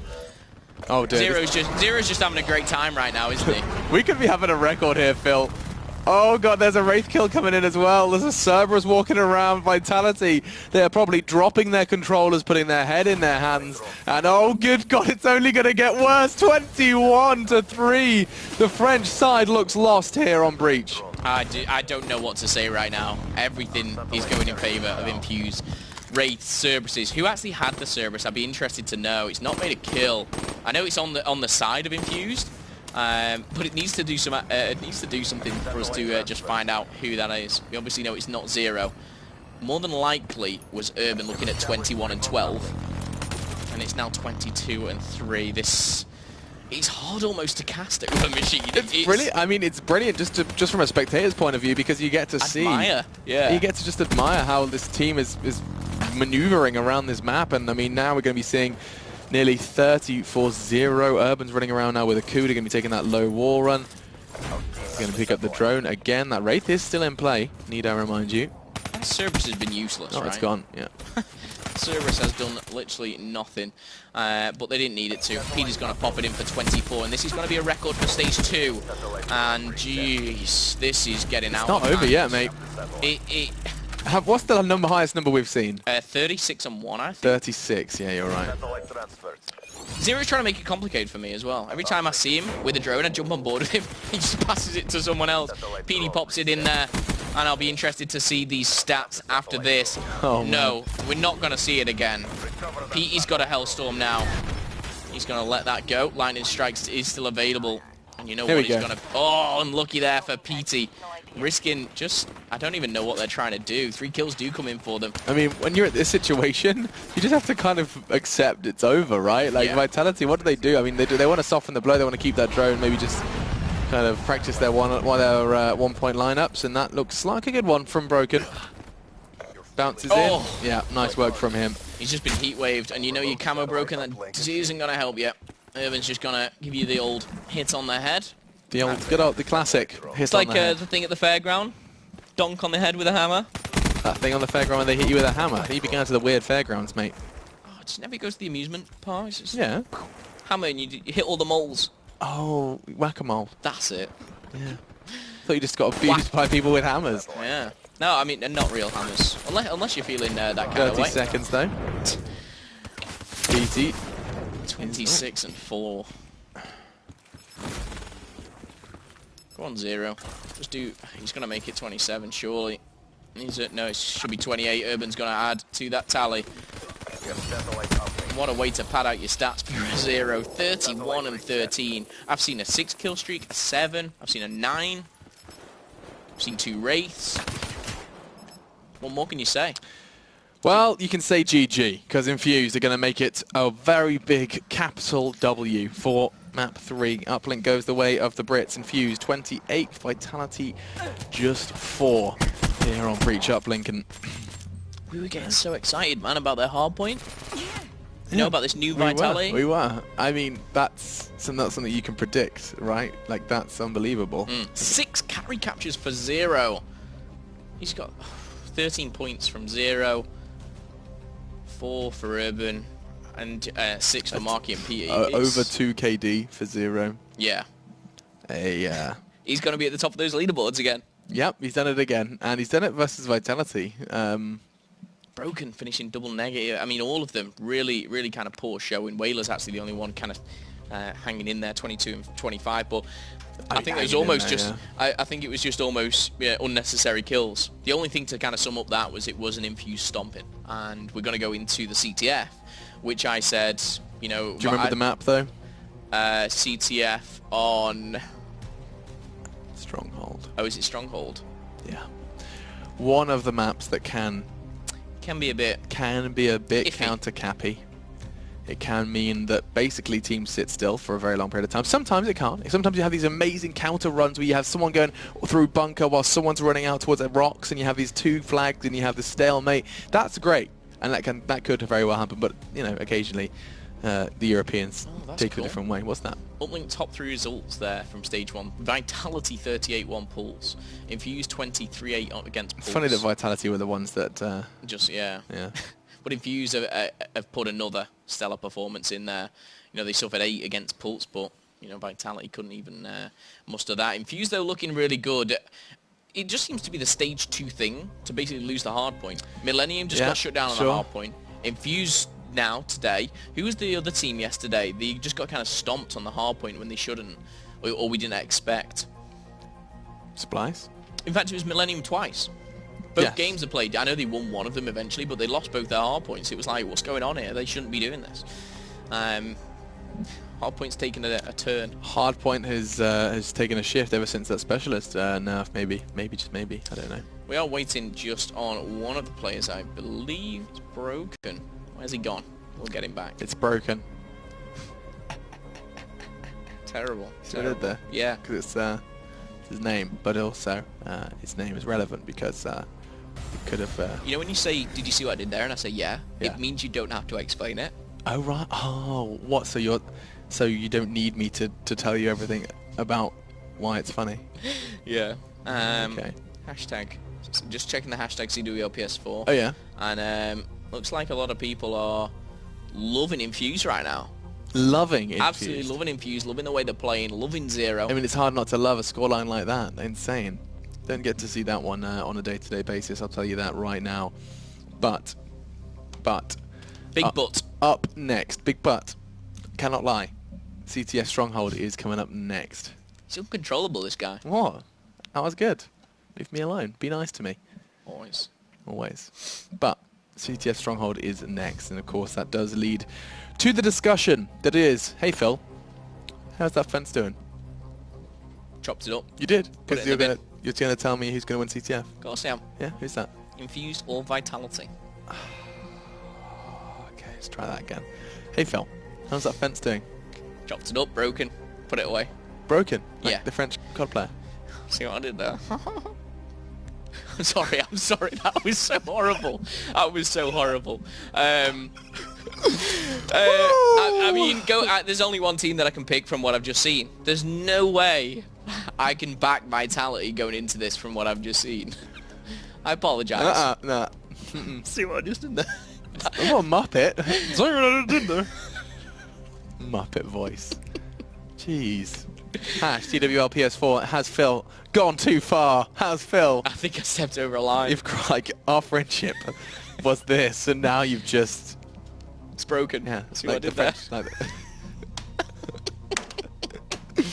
Oh, He's so bad. I'm just joshing. Top bands. Top bands, yeah. Yeah, top bands just joshing. Oh. I was trying to think of one. You're too good at it. Top band like Joshing. Oh. Anywho, I just keep doing this. I keep like pulling my headset off. Kind of. I'm trying to think of another one now. We could do Do you remember when in stage 1 where we did the food things and it was like cornflakes, but not. yeah, I don't remember any of them. I don't remember any of them. Yeah. Splice Krispies. Splice Krispies. Yeah. Those were good ones. We you know, get that was always my favorite thing to do was, and I'm gonna go on #CWO PS4 and they tweeted you guys who tweeting weren't for involved. ages and ages and ages. But it was like 3 weeks later and people were still coming up with going. them. So I'm trying to maybe think. you can just link player names Yeah. with what can they just look like in sentences, like you said, top bants, Yeah. as in bants the Yeah, player. man, Jerd's the word. Jerd is the word. Lemon Jerd. Lemon Jerd, nice. That was one which I remember. I'll pronounce it correctly. It's after burner, and not after. Oh, that's a bit of a surprise, Tommy. Stop! Okay, sorry. I literally give 0. Oh, there you go. Concussion He's flashbang comes in after burner. Pretty standard stuff here. No one is going to be risking it this time. Phil is risking his career with these puns. Nice one, Kerry. I gotta go. I gotta go. Flashbang concussion then taken away. I'm having a whale of a time. Oh, it's close. Yeah. I mean, I think I've got Targa after this one.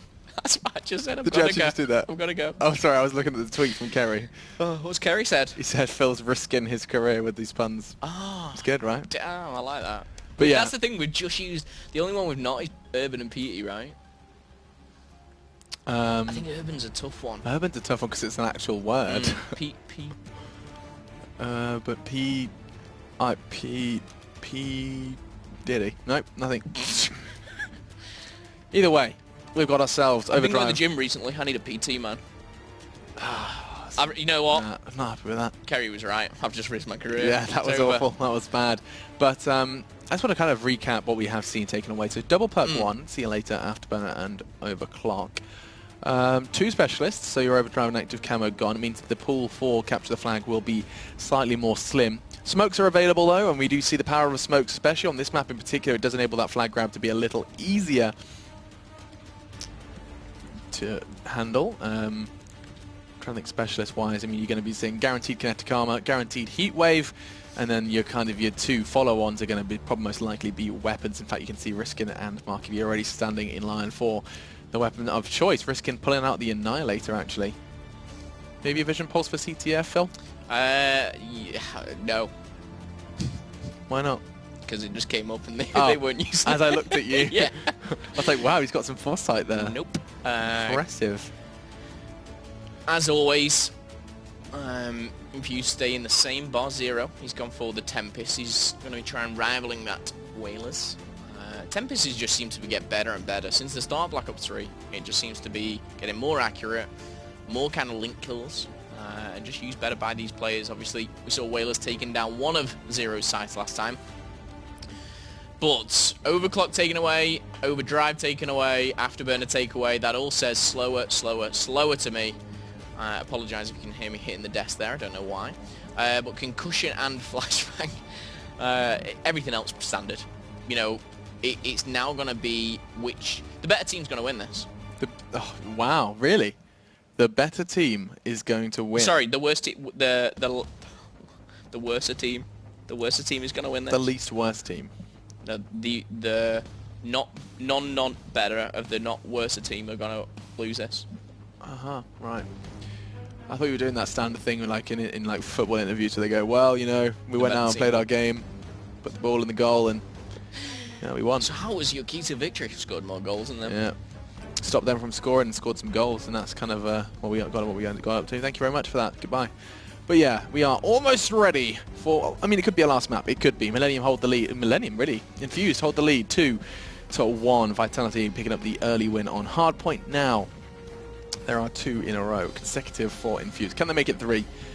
We're expecting a slow style of play that does lend itself to this map. Marky B likely to be at the back of the map on either side. Either behind you, the yellow car towards truck, maybe even at the back wall, or behind that rock/truck on the other side of things towards that flag. Okay, so we'll see if this one goes it the same way as Uplink did. You know, a dominating fashion for Infused. I don't think that Vitality will roll over that easy. I can see this being a very close game. I can see it maybe an overtime. You know, throwing it back to Stage 1 finals, Giorgio, he called some crazy things. I'm going to do the same. I'm thinking an overtime win for Giorgio's predictions Infused. were like always on point though. Yeah, mine aren't. Yours aren't quite there. What's your prediction? Give me a prediction right now. Who's winning and what score? Infused are going to win 2-0. Infused are going to win... 2-1. Are you going to pick one? 2-1. 2-1, okay. Infused are going to win 2-0. You kind of messed yourself up there, but alright. No, I didn't. Yes, you did. Just going to make you pick one, and then me steal it, and you're going to think, I wish I never chose the other one now. Are you ready? Give me a play name. Let's get ready to rumble. Let's get ready Give me to rumble. Gataga. Let's get ready to risk it. Okay, can't give you Gataga. You asking, you receive Gataga. He's sticking with this Vesper. On this map, I'm not sure how...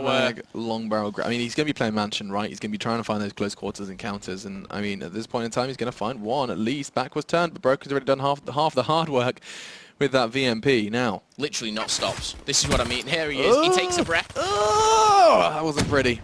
Definitely wasn't. And that's the thing that I'm thinking with this map. That Vesper's not going to come in handy. Hardpoint, you can focus on getting in the hardpoint and holding it. But when you've got to win these really important gunfights, I don't think that's going to come into the best. That's not something you see every day. There were literally just 2 people on the map alive. It was one for either side, just running around looking lost. On CTF? On CTF. It's... the power of that 7.5 second timer. Indeed. 3 go down for Vitality, and look at this aggression. Urban's going to pick up the flag, and he's going to be away with it. He's got 2 bodyguards. This is going to be a big gunfight in the middle. If I can jump on board, Zero does lose, and now Marky B needs to make this kill on the steps. There it is. Nice one, and traded. Marky has everything to do, though. Just bringing that mini-map up. Broken's going to be coming through mid. 2 come through Mansion. Whalers, he's not going to be able to take down Broken. That's going to be a flag cap, and Urban slides it in. It's going to be 1-0. Nice connection from Whalers all the same, though. Just takes the head off Marky. A little too late, though. Still made me gasp like a school boy. Do you know what? Those gasps I used to take in school, it was crazy. I was just correcting myself mid-sentence, dude. Be nice. I don't have a clue. 3.5 minutes, though, and actually Zero's going to probably, well, have some problems, I was going to say, but actually using that Vesper close quarters, looks like he's stolen that from Gataga. Thanks him very much and says, I'm happy with my M8, though. Thank you very much. Thank you very much. Thank you very much. You've been a wonderful audience. PD does fall, and the attack is going to be shut down by Vitality's defense here. But bit of a one-way street so far. There is one player trying to breach through. That's going to be Broken, who's going into the Mansion area. Let's just see if he can win this gunfight. Because if he can, Urban and Zero. See, I don't like the push there. If he would have just stayed in Mansion. They're going to be so aggressive. You have to give it to them. Yeah, but Infused then, as soon as they got that 3rd kill, as soon as Marky made that kill, it was like, we should have this. And Zero's going to run it bunker. Urban's going to make a kill. I'd like to see Urban turn around. Easy for me to say when I can see the X-ray vision, but they're going to be piling through Mansion. PT has everything to do here. 1 kill should be enough. Doesn't need to make it. As Zero makes it 2-0. Do you know what? My prediction... I mean, I know it's right now, but it looks like it's going to be out the window. This could get even worse. Urban's picked up a huge 2-piece. Heatwave comes in, picks up the flag, and he can be away through... No way. He's got the bodyguard. Who is that? It's going to be Whalers who's going to do half of the work. Not enough, though. Despite taking the head off the flag carrier, there's already going to be Zero. And actually, you know what? With the flag cap, he's not going to be far away from that Wraith again. Do you know what? 3 Wraiths in 2 maps. He's going to pull out the Tempest. He's in trouble here, though. That's big pressure. He's missed 2 shots, 2 huge shots he needed to hit. Now the flag is being carried as well. It does give him extra points if he does hit the shot, but he doesn't seem to be able to find anything. Zero. Looks like he needs to go ahead and try and find his breath because he is choking. That was hard to watch. Zero doesn't usually miss by that, but the flag is still in limbo, and it's going to be picked up. Petey's got this, and he just needs to slide it through. Whalers, he's stopping him. Petey's going to make a huge kill, and that's 3-0. He's got streaks. Whalers did so much there, but it was just a one kill that got away from him. That was all that mattered. And both of us are wrong. PT, I mean, much respect to him. He actually went for the challenge. He had to go for the flag cap instantly. He knew the pressure was going to be on. Vitality would have closed in on him very, very swiftly. But though we are going to find ourselves 3-0, and yeah, you're right, our predictions are wrong. I gave Vitality the benefit of the doubt, keeping things close, but it does feel like they're. I mean, it's nice. It's good to see this aggressive style of play. Oh, yeah. It does keep our attention firmly locked on the screen. However, you have to have. Wow, nice shot from Zero. You have to have a connection. You have to have a defender. You have to have that kind of staple presence at the back of the map. Riskin seems to have adopted that role, but it's a little too little too late, I think. I think that's what happened, is they didn't have that role. Marky was defending, right? And Infuse were playing almost, you know, let them run at us, and we'll kind of... It was almost counter cap in a weird sense, but Riskin's only went to the back of the map then just recently. You know, they've had really no defense, but... Infuse capitalized on that, and there you go, 2 down again. Marky has not moved from his spawn. He's literally... I think he might have put a deposit down on that car in that van at the back here. Oh, he took the HCXD down, but he took himself down too. 18 seconds left, and actually Infuse could make it 4 here. The big challenge is going to be Gataga, but he uses kinetic, and he uses it well. And it's not going to be a flag run, but it can be a flag stop. As I say that, though, Urban does see his flag returned in Gataga, with 5 seconds left still. Bit of a flash in the pan. No achievement there. 3-0 is the end of our first half here in our 4th map in our first game of our 3rd day of our 2nd stage of the Call of Duty World League. It was on point. I like it. But we saw 7 flags capped yesterday in the CTF. We got 3 in the first half here. I don't see it being the same fast pace. I can see Marky, you know, adopting that defensive role, and Vitality being unable to break through. Again, Infuse can very easily sit back, play the counter cap now. But this side, I want to watch a lot more of Vitality. I want to see what they're doing to kind of break through. Whalers has Tempest, Riskin has the Annihilator, and Heatwave is in the hands of Broken. Let's see what's going to happen. Yeah, just going to highlight Mark there on the minimap for you, right at the back of the map. And these are the important gunfights right now. He's going down in Mansion, and look who's gonna come out on top. Broken is forced to go back. He can't push. Lightning Strike's gonna come in. And you know what? Urban can't just push for this flag because the Lightning Strike's been used and it's not going to be effective. Everyone's spawning in bunker. Urban should be able to clean up here. There you go. And now, Hellstorm. Marky didn't even have to do his job because the Hellstorm's gonna do it. Marky's got a side, and this is 4-0. Has ridden all over it. Who's this one player? Broken. You've got to do something. You've got to stop it now. Whoa. Heatwave wasted as well. Yeah, I mean, he had the right idea, but it is going to be 4. Just a little bit out of the radius. And actually, look at Zero. The audacity to just go for it immediately as the flag resets. Cocky maneuver from him. You can see how far that got him. It's really strange. I mean, I know Black Ops 2, when it was around, you know, we saw relays very, very often, and we saw, you know, that was a very much a style of play that you could do, is pin them in their spawn. We just don't see that in Black Ops 3 now, with specialists and with the way it's played, and the, I was going to say the movement, just as Zero falls off, that comes in. You know, you don't see relays anymore, so, you know, it's always interesting to see. Broken has left the game. What's that about? Not sure. Was he the one that was disconnected before? Yeah, because I made the joke about him being broken. Yeah, the internet. I mean, for us to kind of summarise at the moment, Uplink, absolute smashing. CTF, you know what? It's been the same. I'm going to call it at 4-0, purely because a 3v4 is not fair. But it would have probably only got worse, you know? Yeah, I mean, this was not a task that Vitality could overcome. Well, certainly not in 9 out of 10 instances. This would have been easy for Infuse, and so we're not too sure what's going on here. Neither is Marky. You can see he's just going to play the spawn. Do you know what's crazy is Marky doing this on CTF and then what he does on S&D. It just shows what, you know, if he joined a team with another defensive player, like, I wonder what he would be like as an aggressive SMG. I wonder how he would kind of adapt to that. I mean, I think he could make it work. We saw a lot of great signs on S&D, and Ms. Urban still teaching us that he is Mr. Ambidextrous. He can use whatever weapon he is needed to use, in the same vein as Marky, and I think he's forgotten what game he's playing, because this is Black Ops 3. You can't wall bang a piece of paper, never mind that thick piece of wall. Yeah, Hellstorm's going to take him out. Oh no, he's not. He's gone out the back and back in. Clever play from Riskin. as he does pick up the two-piece there, a little bit too late here. With 2 minutes still left to go. We will get confirmation for you guys at home as well what happened, but we'll call it. I mean, Infused have done some fantastic stuff today. The hardpoint was shaky. You know, it was a bit of a... What's the word that I'm trying to... It just seems to be there, like a bogey map at the minute, just for stage 2. Everyone positive... sorry, every team that should be winning isn't. Bit of a strange one.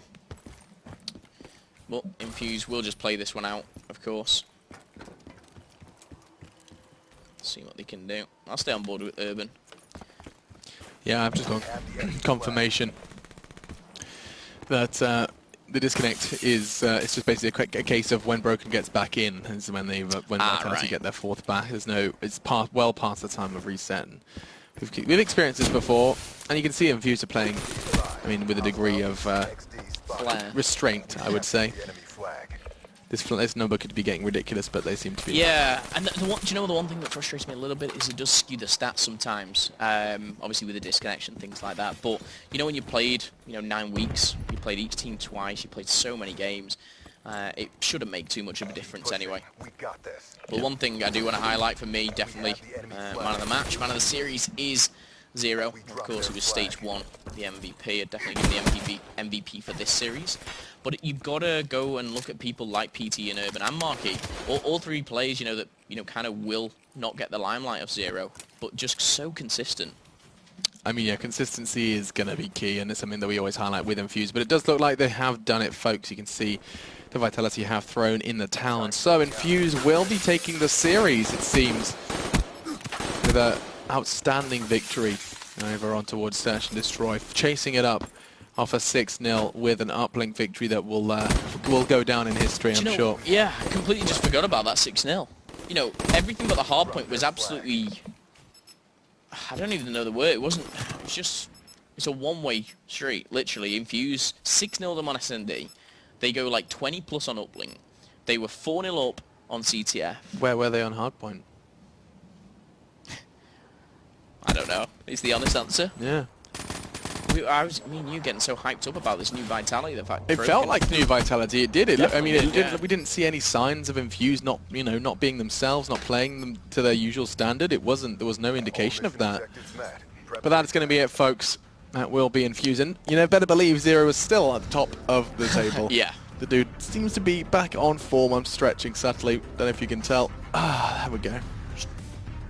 It's a good stretch. Just wanted to justify why I was kind of presenting. Better than a good stretch. When you wake up and it's just like... Oh, love a good stretch, me. Yeah.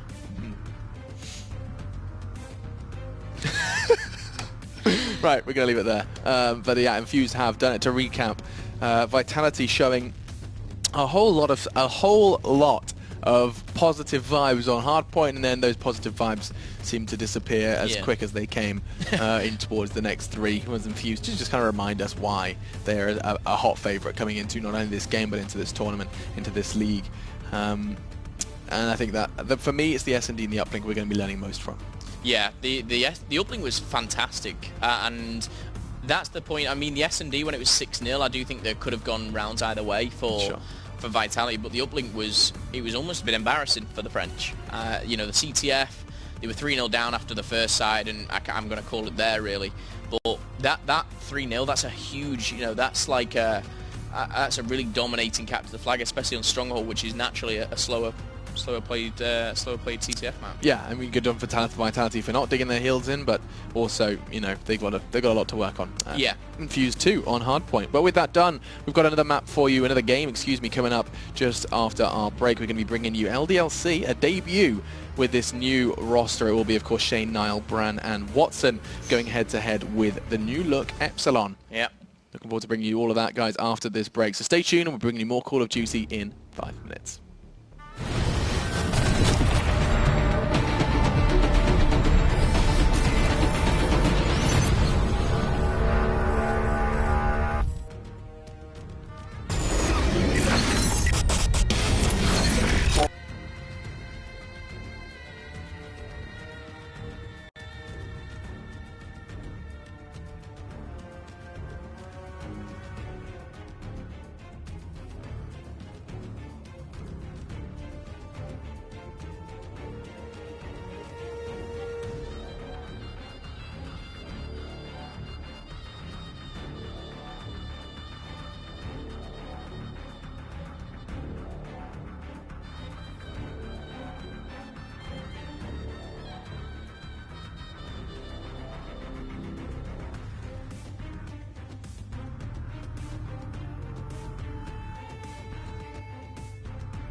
This is definitely the team of four that I wanted from the start, so there's no excuses. The amount of hours we put in together is unreal, and yeah, we've got a chemistry that no one can touch.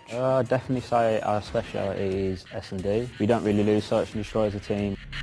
To be honest with you, this is the team I've always wanted to be in, Epsilon that is. Then I left because I don't even know, it was just a silly mistake for myself. As soon as we knew we could get Ruby again, it was a no-brainer on just picking him up. I'm going to say Spice is a rival because I don't want them to qualify for the playoffs. I want them to get relegated. I love the players, don't mind them, but the org, again, no.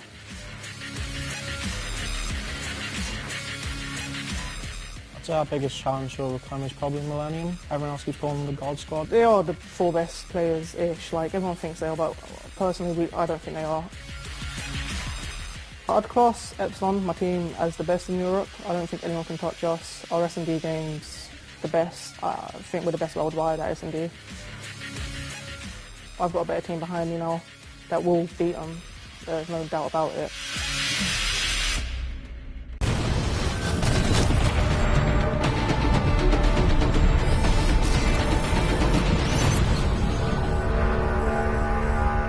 Beautiful stuff there. You got an opportunity to hear from some of the members of Epsilon, some of the still standing members of Epsilon. Reedy there, and always an air of confidence surrounding him. Yeah. And he suggested, you know, that they do believe Millennium are not the best players, or at least he personally believes Millennium are not the best players. That you saw Reedy and Rated, you know, now no longer teaming, split up, and, you know, Millennium did prove that they were #1, and now they've kind of both split up. They've tried to make their own teams to kind of rival that Millennium, so I wish them luck. At the moment, Millennium's still looking very good, although they've already suffered 1 loss. Epsilon have picked up the first win yesterday, and get a chance to pick up another today. LDLC, though, they haven't even played. It's their first game. Look at that brand new, fresh icon next to this roster. It is better. LDLC. It is. Yeah, it's gorgeous. But basically, we've got ourselves the usual 3, the usual suspects, minus Sunny B, who is playing against them on the opposite. That's what's exciting. Okay. Going alongside Watson as the 4th. So you've basically got a bit of an exciting story here. You've got some drama. You've got, I mean, we can't introduce the rosters, or actually we can. Oh, look at this, we can. So Epsilon, we can go ahead and put on your screens. You will see the boys from, you see Moose and Reedy, and then on the other side you can see Sunny and Scraps, of course, competing in the Stage 1 finals. That is our new set of compadres under the Epsilon flag. And of course, we're going to be seeing a whole lot more of what they can offer. Yes, they got the first win, but it's going to be a question of what can Scraps bring to this team? What can Sunny B bring to this team? Two individuals that we actually have considered very, very kind of... I don't want to say... Okay, let's go separately. Let's not throw them under the same category. You talked about Sunny B as being one of the most impactful players on TCM. You said his presence... He was the best player. Yeah, exactly. And now taking him away and putting him on now their opponents, surely that gives you a bit of leniency towards one side. I'd definitely be favouring Epsilon, purely on just 4 individual players. These are 2 brand new rosters, so I've got to go off individual players. You have to, yeah. The one thing that I will say is Watson is a bit of a wild card. Wild card Watson. That's his new name. Wildson. Yep, you can go with Wildson. I like that, actually. Yeah. You know, it's hit or miss with him. And if he puts time into Call of Duty, he's one of the best assault rifles in Europe. We saw him going over to America last year playing. He was picked up by Dream Team. You know, he was actually a really good player in that team as well. You know, he wasn't by... again, he was dropped for his... You know, his attitude or mentality or whatever, but this is a apparently trend. we have a new Watson. Okay. And I'm going to give him the benefit of the doubt. He's very hungry to get back to the top, and I think he'll do anything to get there. And, you know, he's played for Epsilon before, so he's got a bit of rivalry with them themselves.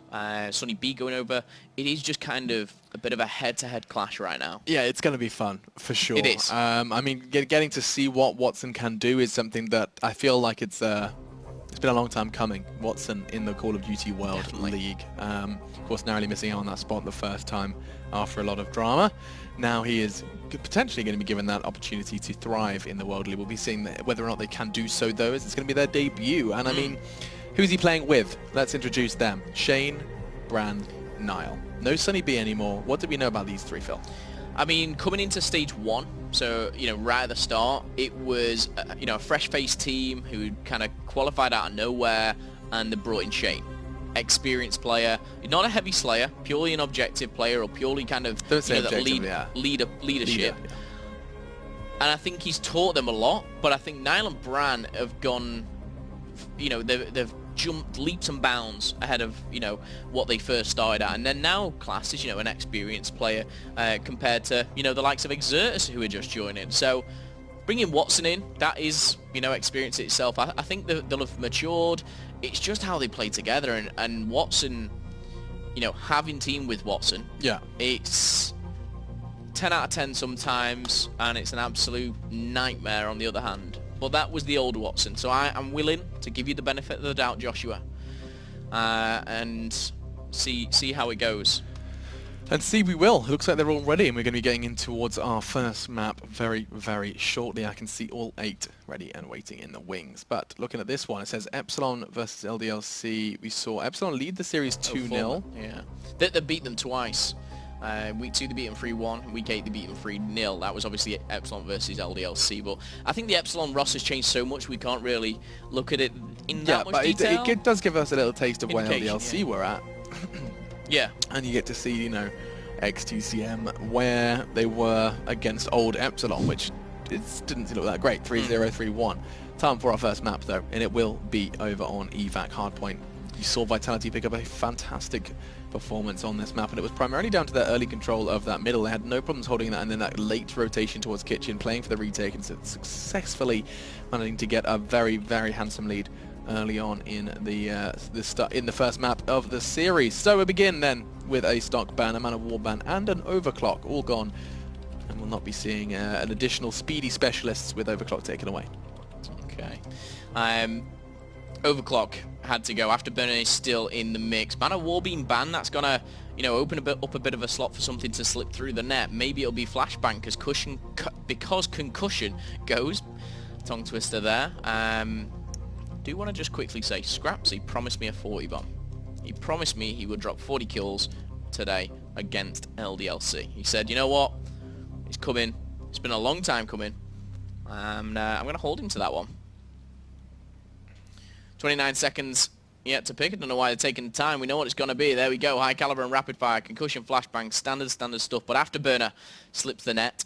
Stock doesn't know. You know, that was left in last time. Vesper's made it in. Going to see a heavy SMG-based game. All right. I'm intrigued. I mean, the Man of War ban just kind of raises an eyebrow for me. Just like, that's usually a target ban. We don't have a prolific AR here.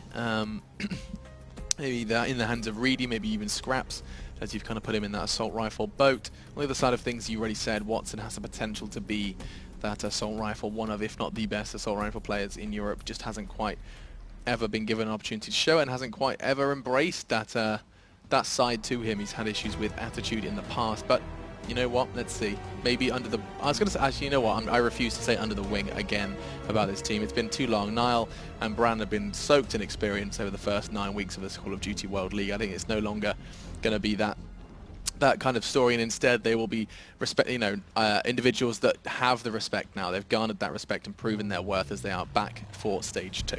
Yeah, I completely agree. And looking at these specialists coming into play as well, we're going to see a little bit of a difference again just on that preference of the Scythe and the Tempest. Watson picking up the Scythe, I kind of get a little bit excited about this because they now have 2 very dominant assault rifle players, and it looks like Watson's taken charge. Watson's come in and taken that role, you know, which formerly would have been, you know, Niall or Bran, where Sonny B has, you know, maybe replaced the likes of Joe on Epsilon. Scrapsy replaced the likes of Rated.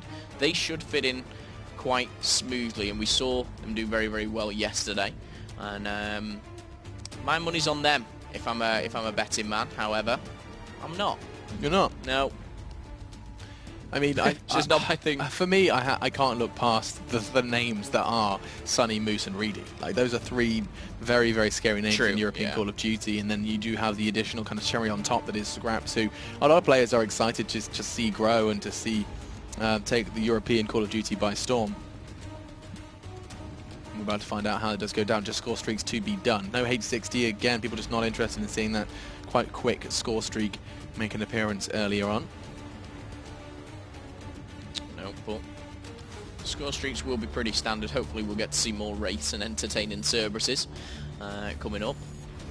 But evac is the map, and it's the last hard point you're going to see today, because we've got 2 games. These are the exciting ones that we did try and pick for you. The first one definitely delivered.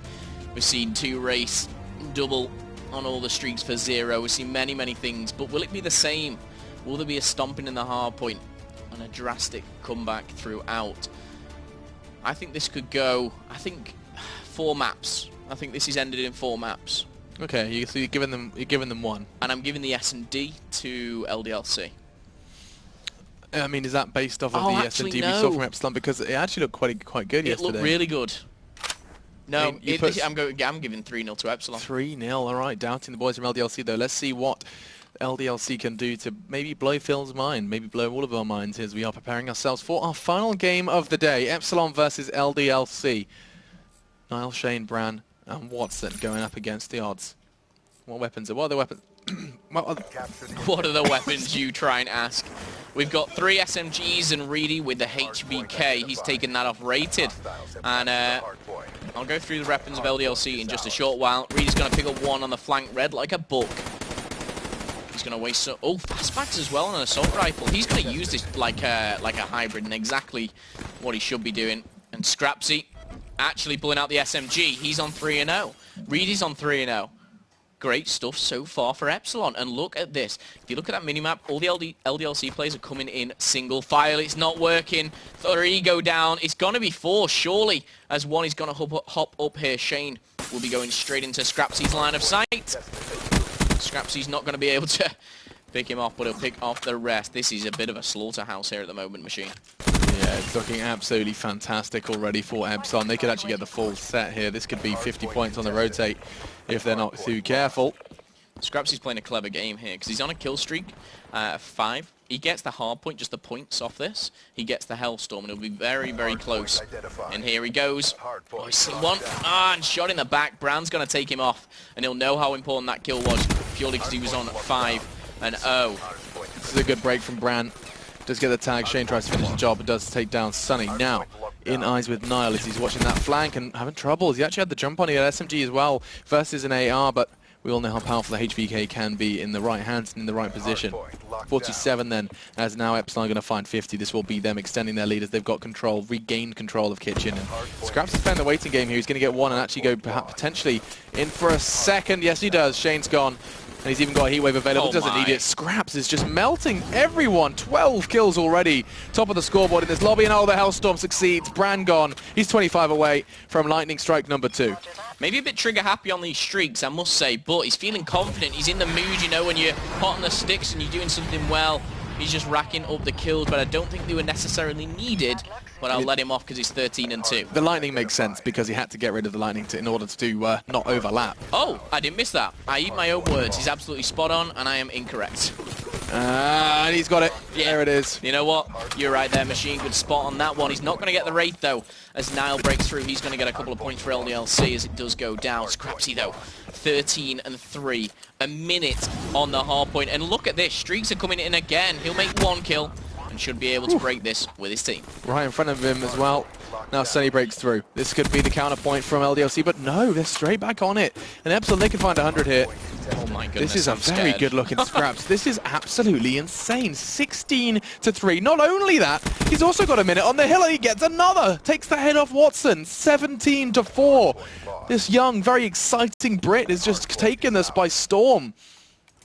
As now he's going to find 100. This is going to be Scraps on the objective. He's going to find him not only 75th second on the hill. Moose's gone for the long rotate here. He hasn't seen that person behind the tree, and he's going to be shut down because of that. But Scraps and Co. are going to be pushing this. Greenhouse, this glass house, if you like, and he's going to pick up 1. I've just got so much confidence. When I'm watching Scrapsy, I just don't think he's going to lose a gunfight. Certainly doesn't feel like it. It certainly isn't happening at this point in time. He did, of course, catch a glimpse of that one. A little bit of an intriguing speed to his reaction. There it is.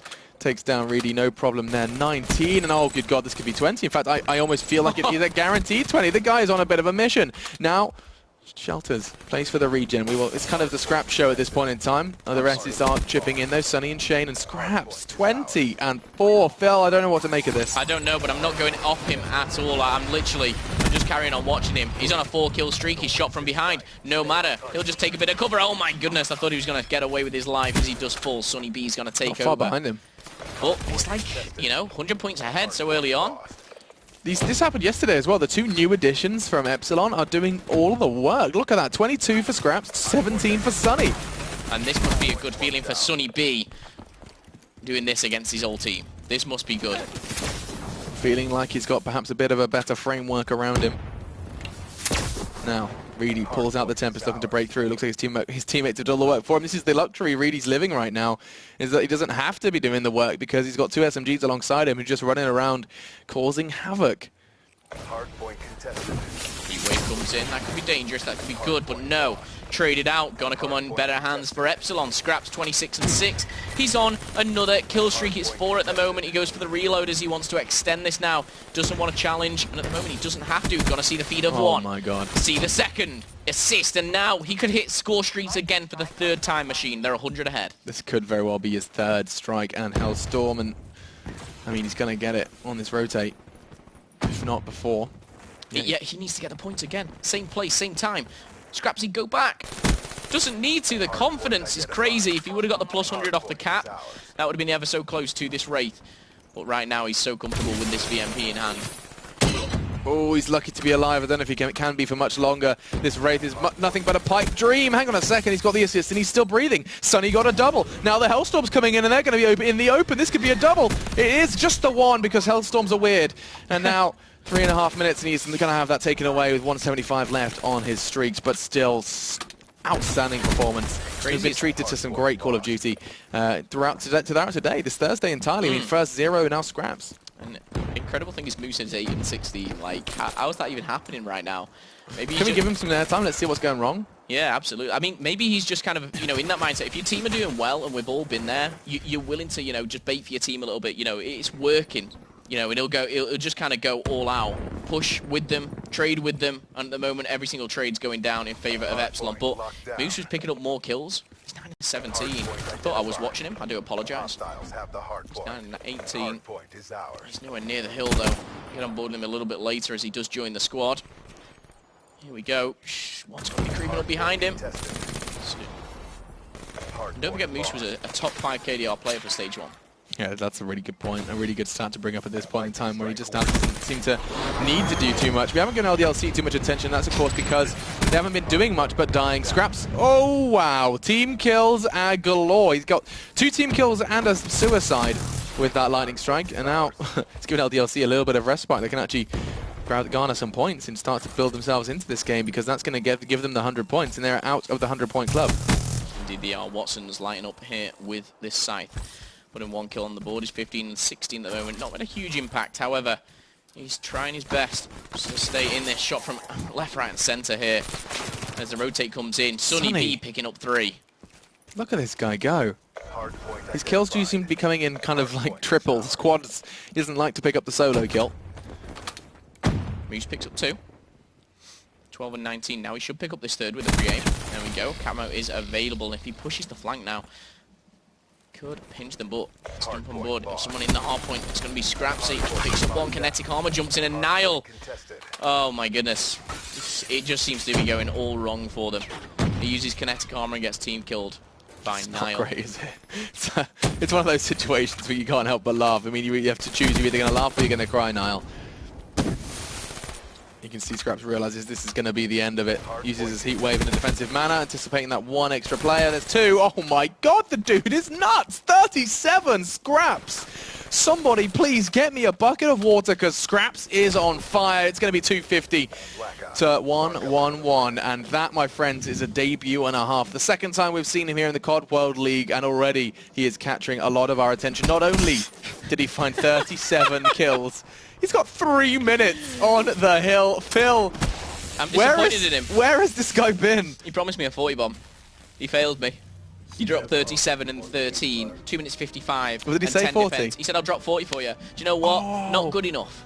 Not Maybe good enough. he meant in S&D. Basically, he only played kind of like 3/4 of a hard point though. 250 to 111. An absolute stomp in there. You know, Sunny B was doing great, but it was just outshined by Scraps. 37 and 13. I can't stop looking at these stats in front of me here. Reedy. 10 defense. 3 minutes on the hill. 37 3 minutes? kills. 3 minutes on the hill. He was just on the hill non-stop. But he was also not dying. And picking up all the kills. The first hard point, he was just like contesting it and picking up kills, lying down, trading, doing everything well. You think Kitchen. He was always in Kitchen. That's a game I want to watch back. Like, just to kind of get my head around where those 37 kills came from. I'm going to go ahead and do that when I do get home. But with Scraps picking that one up, we have to prepare ourselves for S&D up next. It's going to be on Fringe. Dude, I mean, this is still 2 members of the S&D squad. I've got to Plus say, Sunny B. Plus Scraps looking insane. Okay, fine. So LDLC are dead. There we go. Or do you have some faith? I don't. You gotta have faith. You've got to have faith, but Closest match. the S&D impressed me so much from Epsilon yesterday. You know, I said 3-1 and then I straight away thought, hang on, no, Epsilon will win the S&D as well. Yeah. This S&D will go in, should go in. No, I will go in favour. He's speaking in absolute. Will go in favour of Epsilon. Look at you, you've grown. It purely Epsilon's S&D was incredible. Sunny B's S&D was incredible, and Scrapsy, I'm scared at the minute. You know, this guy's 18 years old, and he's just come into the CWL. It looked really, like the way in which he was playing that looked really. I mean, how do I say this? Let me think. It looked really jerd. Yeah, that's kind of what I was going to go for there. I was going to actually head over towards North America for a player. But do it. No, I mean, it just that is the way he was, like, he had an understanding. It felt like he almost was playing with X-Ray on, because he was always anticipating, like, he had that read that often players don't have, and they don't. And if they do have it for a short space of time. He had it for the entirety of that hard point, but that was very exciting. Okay, I won't venture to North America yet, but he looked good. He was so switched on as well when, like, the score, like, for me as a caster, like, as I'm talking over it, I should be the one spotting he's going to double up on his score streaks. I know you did, but he's playing, he's in the game, he's got to kill everyone, and he's spotting things, he's just kind of using it everything was at the right time. And yes, that lightning strike was awful when he killed more of his own. He killed one enemy. No, he killed himself and 2 teammates. Right. Did he kill an enemy as I think he killed one enemy, two friendlies, and himself. He just jumped on it for, you know what, let's make it 4. Funny. That takes a lot of skill to kill 4 people with the lightning strike, though. You know, shout out to Scraps. It does. Not if they're at your own team. No, I'm just saying, 4 people. Just generic people. You just call your minimap and go, oh, really, you were annoying me last night. You're having one, Sonny, you're having one too, and you know what? There you go. I'm going down with you, lads. Just jumps off the map while it hits him. Yeah. Mid-air impact. This S&D, I'm not thinking a 6-0 like Infuse, I'm thinking 6-2. Yeah. 6-2. And I'm going to be looking at Reedy, actually, not Scraps. Yeah, I will be looking at Scraps. Well, Reedy is the one that makes the claim for this strong S&D, right? Yeah. So keep your eyes on him. But also, looking at LDLC side, we can't, kind of rule them out. We've got to look at Shane, Watson, Brandt, and Niall, see what they can muster up from a hard point, which was very, very one-sided. Indeed, it was, and now we are witnessing Overkill actually get taken away. In our first Search and Destroy, it was present, and we saw the power that did then put in the hands of Zero. Overkill gone, Flashbang and Kinetic as well. Kinetic to go first is a strange one. Frags shortly after. Of course, Overclock Afterburner still in play. SVG. High caliber and rapid fire, of course. It's going to be a lot that slips through the net here. Overdrive still in play. Okay, I mean, rapid fire, so we get 1 extra band basically. It's going to probably be Overclock, maybe. Not so common here. Active Camo could be one. Camo, Overdrive, H6D. These are all very viable options, and then they're just going to go ahead and laugh at us, as all of those things are in the game. Who banned that mana wall? Let's have a look. Reedy. Okay. Okay, so they are taking it away from the boys of LDLC. Perhaps maybe that's the fear of Watson saying in. Maybe. I mean, I've not seen enough of him now in the CWL to kind of determine if he's dominant with this. Yeah, that's true. Judging by that hard point, Epsilon looking good. You know, we doubted Epsilon getting a good deal, if you like, of the trades that came in. Obviously, Scraps and Sunny B, I tell you what, that would I have seen Rated and Joe do that? I don't know. Joe was phenomenal for Epsilon, but what I've just seen from Scraps, I've not seen from anyone. Bar Jerd on one map, I think it was Fringe Hardpoint. He dropped like 47. And yes, we've seen people drop more. We've seen people drop 45 all the time, but it was just the way he was doing it. It took so little deaths as well. No, I think the time on the hill was the factor to me. Like, you rarely see someone drop a 40 plus with 3 minutes on the hill. That just doesn't happen. You do one or the other, you And know. all his team were like 50 seconds, just reaching a minute. So what a specialist have we got? Vision, we've got mirror matchup here. And all abilities, I like this. This is how S&D for me should be. And, Yeah, you have your additional abilities. You have that, you know, ace up your sleeve. But you have to, it's all about when you choose to play it. Yeah. Couldn't agree more. Shane and Sunny will be going head-to-head with that overdrive. Be interesting to see. Be interesting to see, really, not only Sunny B brings so much S&D to this team, but he also knows LDLC's S&D. He knows how they play. It's a very good point. Yeah, so, you know, he'll be able to say, you know, Shane will rush it either here or here. You know, they do push A more than often than not. I don't see Watson being a player to come in and start doing shot calls. You know, he's there to slay. But Sunny has that inside intel. Yeah. I mean, you play alongside aside for what was probably 4 or 5 weeks. I can't quite pinpoint when that move was. I believe it was actually at the end of week 3. At the end of week 2. Yeah, week 3 we saw Sunny B come in. So yeah, I think you're right. I think in this particular matchup, you have got a whole lot more leaning towards Epsilon. They've got a whole lot more going for them than LDLC do. But you know what? As we've already witnessed today and yesterday and even on Tuesday, that the game that is COD is not an easily predictable game, and surprises happen more often than you would believe. Yeah. So keep your eyes on LDLC, as the score streaks have been edited, and we're just waiting for Watson to make his final adjustments before we do prepare to jump into Fringe SD. Second map in the full 5 maps we have for this series. Loading on in now, it will be, of course, that 6-round score limit. You guys know the drill by now. Got a plan to either the A or the B site. 45 seconds is what the timer is brought down to. Takes a lot from a good attacking team to find success. On the attacking side of this map is you have a variety, a handful of different approaches to take. One of which I'm kind of bargaining on seeing more and more of is the offensive towards B. Smoke screens are available, and we know that they can be used in this game. I mean, they were banned away. Let's not forget they were banned in the first experience of Fringe SD. Now they are present. Oh, so no. let's have a look. Reedy's got 2 smokes. Sunny's got 2 smokes. So we've got 4 smokes here for Epsilon. Let's stay on board with one of these. I'm going to go with Reedy. I said he was one to watch. And I just want to see where these smokes are going. Eliminate the objective. Wouldn't surprise me if they just went mid-street. He's looking like it, yeah. This is my kind of method. Throw it and just run through it. However, let's see what Sunny B's doing with his. Oh, he's actually thrown both as well. Can you not give me someone mid-street just to see what they've done with that? Try and see. I mean, I think they've just lobbed 4 smokes mid-street. I think it's more of a distraction than anything. Moose is next to the bomb and he has that. But actually, LDLC have answered back with 2 kills and Scraps and Reedy are down. No, Moose could be in trouble. He's going to count on Shane. Oh, excuse me, Sunny B to do something. Shane, however, does take him down, and now Moose looking a little lost. He does have time. Needs to play. Doesn't have health. He's gone.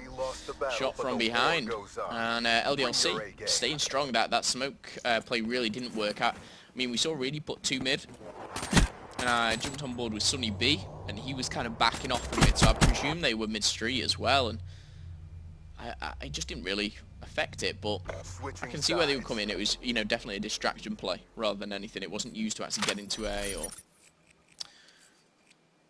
No smokes on this side, but we do have Bran with the sniper rifle. We got the bomb.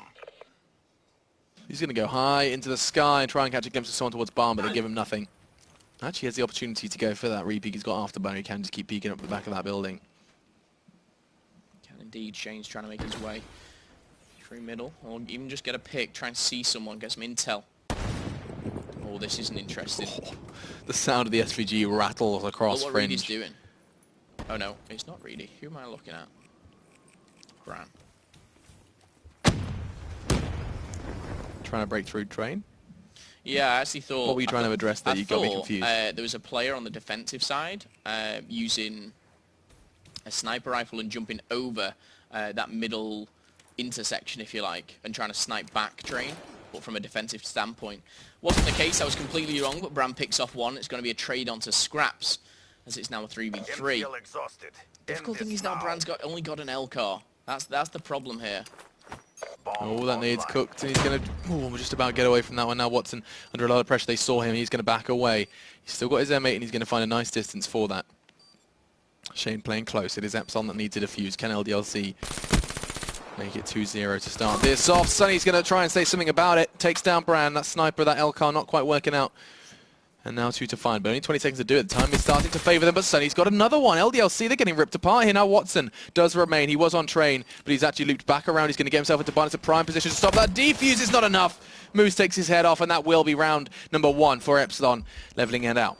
Yeah, and you can see what Watson was trying there. Just wanted to get top barn, get him off the defuse, and get out of there. It wasn't enough. And unfortunately for him, he's going to let that round slip. But it was, I believe, a 1v2, maybe a 1v3 there for him. And you see here, Moose just getting the better of him. 1-1, S&D though. And now back on the attacking team will be Epsilon. Are they going to do this double smoke again? It didn't work last time. I'd like to see him at least try. No. Oh, Reader's pulled out a sniper. Scrap's gone to AR. See how they choose to take this. Reader's going for that standard jump shot. Enables him to catch the cross on Barn. It's not an easy shot to hit by any stretch of the imagination. But if anyone can do it, oof, Reedy can't this time. You can see that's going to put an air of fear across the boys from LDLC as they do choose to play a little bit more cautious towards that barn window. And he can go for the jump shot into Junkyard here, and he might actually catch a glimpse of someone. That's what I thought someone was doing last round. Seen one. He's not going to be able to pull it off, and he's got to back off straight away. He's making a lot of calls here. He's seen 3 members of the 4. Yeah. I mean, knowing that 2 are back B, they could commit to A, but they've actually done the complete opposite. You've seen all 4 members. I knew that'd be Shane. I knew that'd be Shane on the flank there and sliding out. I see what he was thinking, but you can't just slide out on your own there. Maybe he wanted to trade with Watson and a bit of miscommunication. Still. 20 seconds left. They need to get this bomb down, and Sunny B knows that he's going to be able to scoop up the explosives. 15 seconds. He's going to have to try and find a kill here. He knows he can't just get this bomb down uncontested. Actually, tell a lie. 10 seconds, and they are going to... I was going to say let him. Reedy's going to take down Brown. That enables the plant to come in. Reedy has to protect Sunny, and I think he's done it. They extend the clock. They add an extra 40 to the clock, and now the defuse has to come in, but it's all on Reedy. He has to get away. He has to find cover, and he's caught a glimpse of one, but the bullets keep on coming. Watson finds 2, and LDLC... well, as well as they get their second round on the board off the back of their newest addition, Watson. And look, what's he rocking there? Is he... okay, it's still the M8. I thought I saw a sniper on his back. Just a big fat assault rifle. Yeah, indeed it was. Got to say, they actually picked it off very well. Shane slid out, but at the same time as Shane going down, they did pick up 2 kills. And the numbers advantage was with them. And I'm actually surprised they actually even got the bomb down on that one. And it seems like I've definitely underestimated LDLC's S&D. You know, I said this would end 6-2 for Epsilon. And LDLC doing some strong stuff at the moment. They are on 2 for now. We'll see Neutralize the objective. how far they do go. Shane. Come on, Shane. There he is. Probably just making a few adjustments to his setup. Watson looking to maybe peer over towards middle. 70 seconds on the clock now. Already first blood drawn. Scraps gone. Scraps, the star of Hardpoint, is not going to be doing too much here. Just the 1 kill. Moose falls as well. Watson puts him in line. 4 kills for the new LDLC player. And that's a prime off angle. Nice work from Sunny. It does mean he gets traded though. Shane on him. And already the round is over. LDLC find 3, and Phil's prediction has been blown out of the water. Yeah, LDLC again just trading so much better. And actually coming from, you know, the likes of Niall and Bran, Sunny as well added to the tally. Shane seems to just be that player to try and get intel, see someone or find someone. And he always seems to be moving so fast. You see him mid-map jumping around, and every time I see Sunny, I just can't help but think he's on the same team as Shane. Yeah, it's a weird one, isn't it? Yeah. And now Sunny kind of has the other side of the coin. He's playing Search and Destroy against his old team, and we've already hailed him for being very influential in this team, especially on Search and Destroy. And now if he was to concede a loss here, that certainly would get into his cerebral cortex. 3 versus 4, and already Shane's made a very important first pick. Really going to get picked off from behind, and now that's Shane at the B and A bomb site, where he's got 2 players. Now, I mean, I can't help but feel really should perhaps be checking corners there. I mean, the I bomb is a agree. very common all on angle to be you. Bring this to be home. kind of anticipating. Instead, just walk straight into what's hard. I think that was maybe a miscommunication. Maybe they called it clear. Can't quite imagine it. Shane did actually rotate over from B to A very quickly. So he's just going to get a few kills if he can. See what he can do. Time's running out. They have got a lock on the bomb. They've got a lock on everything. And now, chances are, oh, what have you got, Sonny? Got a sidearm? No, he's going to have to try and do it with a VMP. 2 players peeking him now. He is in so much trouble. Oh, Sonny B. Ripped apart by his old teammate Bran. Brings 4 home for LDLC. And Epsilon, not the same side that we saw on Search and Destroy yesterday. And LDLC looking very, very comfortable. Yeah, he was in a tough position there. He couldn't really do anything, especially with an SMG. So restricted. Just taking off that head glitch. LDLC 4, Epsilon 1. Interestingly enough, Stock did not get banned this time, and we're already seeing the impact it has had on these SMG players like your Sunny B. And even your assault rifle players. You see Brand's been putting that, I think, on his M8 as well. Everyone will be putting Stock on their weapon when it's available. Yeah. Oh, 3 push. This is a middle push. This is big from Niall. Niall's already breached into Barn. Do they know it? I think they've just backed off completely. Did they get the Wisely intel? so. I don't know. The bomb can be going down now. Yeah, Brand's going to be getting his plan down. He sees a glimpse of a weapon. There should be a kill, and it will be. Niall. Just the one for now. Active camo available. Could come in handy a little later on, but now the timer is set. Epsilon have to play for the retake. Otherwise, this is going to be a whole lot of match points for LDLC. Yes, Reedy falls. Is this really happening? LDLC, they have the numbers, and they're going to extend them. Now all onto Sunny B, and he has to go 1 versus 3. We will see. It is indeed, it is not to be. Not at all. LDLC 5, Epsilon 1. I can't believe I'm saying this after what I've just seen on that hard point. Watson, though, bringing up this last kill here. Bran tried to do the old turn and burn, but didn't come off. Just correct myself, Sonny B, not Bran. Watson, the one to finish the kill. Against, well, in the position that Sonny B once stood in. Indeed. Now 5 for LDLC, and I mean, this is a very tough situation. Really, just 1 kill. Scraps, just 1 kill. All these specialists as well. Got active camo, heat wave, and vision pulls with the score streaks. This should end 6-1 here for LDLC. They're on the defensive round. Friendly HCXD deployed. HC comes in from the boys of Epsilon. They're going to use that just to get some intel. Going to be Sunny B. 6 and 5. He's playing very, very well, Sunny B. Reedy and Scraps, the only 1 kill to their name. Charges set. Bottom is down. Bomb down already. Now, what have you got for us, Moose and Scraps?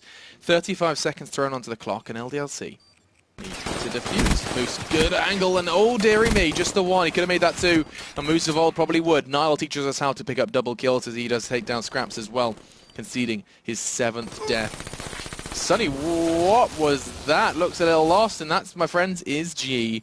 LDLC bounce back, and bounce back in a big way. We do indeed, and 6-1 for Watson is a big scoreline. We've got 7 and 8 kills spread either side for Niall and Bran, but Shane as well. He picked up 2 first bloods during that S&D, getting them the first pick, crucial to the team's victory.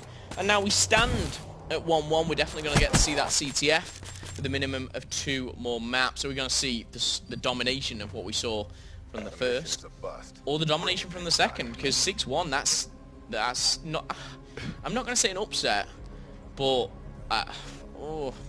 it's just unexpected for Epsilon to get smashed. Yeah, I mean, if SD. you rewind to our kind of presumptuous opinions not this game, but day 1. Yeah. We said that, you know, we can't quite imagine Epsilon's prowess on Search and Destroy carrying over to this new Epsilon roster. Yeah.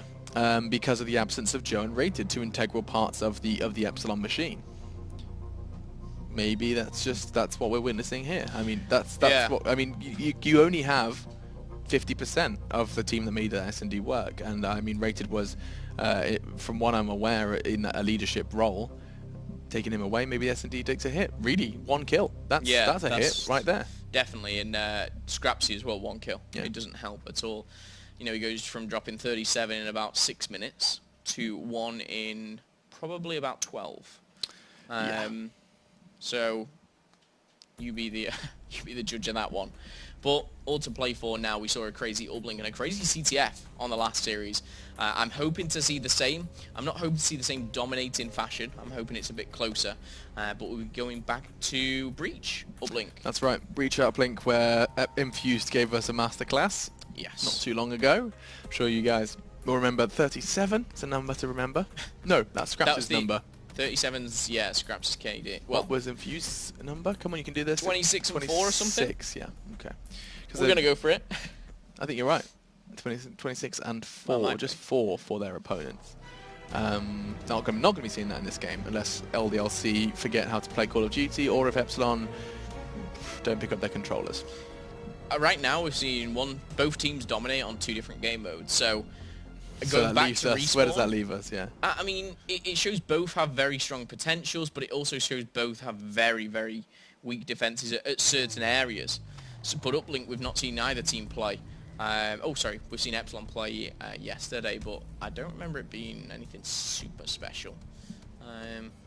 We'll have to wait and see. I mean, this team with Watson just dropped 6 and 1 in the S&D, so good stuff from him. Keep your eyes on that one. Just waiting to jump back into the action. Looks like we're just waiting for one player of LDLC, one member. Waiting to see where Shane is. And then we can begin our adventure once again. Phil. Yes.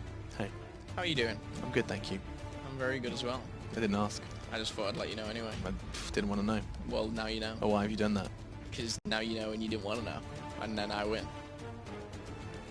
Got a lot of love for Scrapsy on the old hashtag CWLPS4. Have you? Is that what you're doing? I wondered why you were being antisocial. I was Just just scrolling through things. having a look and just seeing this guy Scraps. He's insane. Hashtag CWLPS4. That's Blackout getting in contact with us at COD World League, of course. Going down. Scrapsy is oh so nice. Holy dude. Moly. Holy moly. Holy moly, dude. Yeah. Thanks, Brian, for getting involved. Scraps again is absolute godlike. That comes in from Rage. And I'm reading these in order. I'm not It's trying quite to skip it's any. interesting that like in the English language we actually use so many different words for like good. Yeah. Like you could think of so many different words for the same kind of. I think there's different levels of it. Like, Yeah, exactly. I know what you mean. But could you put them in a scale? Good, great. I'd say good, great, awesome, Fantastic. crazy, Insane. insane. Well, where's fantastic go in it? It goes okay, good, very good, great, Fantastic above great. I think. fantastic, amazing, Well, where's brilliant? brilliant, amazing. Incredible. Yeah, Incredible's like that. That's We've the got so many words. I love our language. Language is cool. yeah. Language is And fun. on the CWO PS4, I just see a picture of Machine. Why is there a picture of very me? strange. And that's from what's his name? That's Show. I am Showy You. Thanks, man. Oh, Maven's tweeted, I enjoy Machine and Phil more than I do Delicious Burrito. Oh, And, this Delicious Burrito. And then someone just that does look like a replied, good-looking burrito. do you know what? Don't Fucking start me on burritos, man. Oh, Clint, what have you done? And then Oh. someone just replied with a picture of Machine's face. That is my face when there's a burrito on screen, but also when the banner protector's on screen. So, bing! It's going to Breach Uplink. Shane Brand, Niall and Watson hanging out with Sunny, Scraps, Reedy and Moose. Stock's not going to be making an appearance here. It's interesting that Shane took it away despite his team having a lot of success with its availability in S&D Fringe. But back into Uplink. And it's going to be looking very different. The landscape's going to be looking a whole lot more.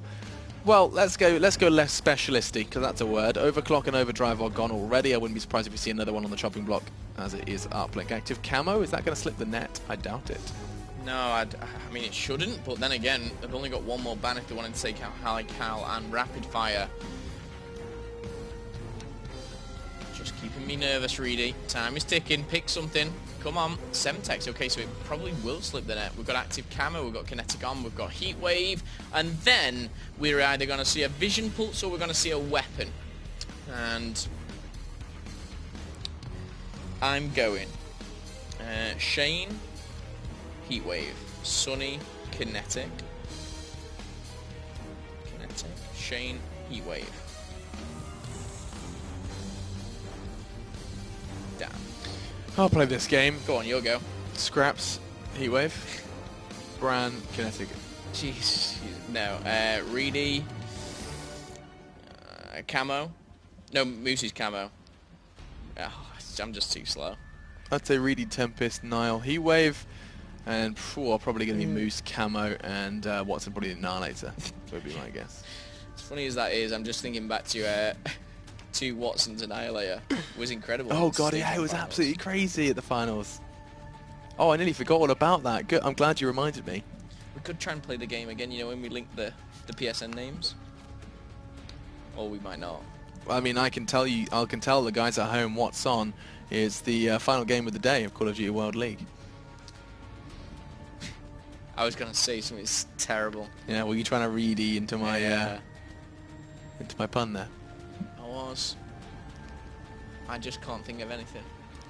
I think the one of the best ones when it ever came up was the Annihilator. I think you mentioned. It's the worst when you can't think of like a pun, isn't it? Mm. It is the most awkward thing.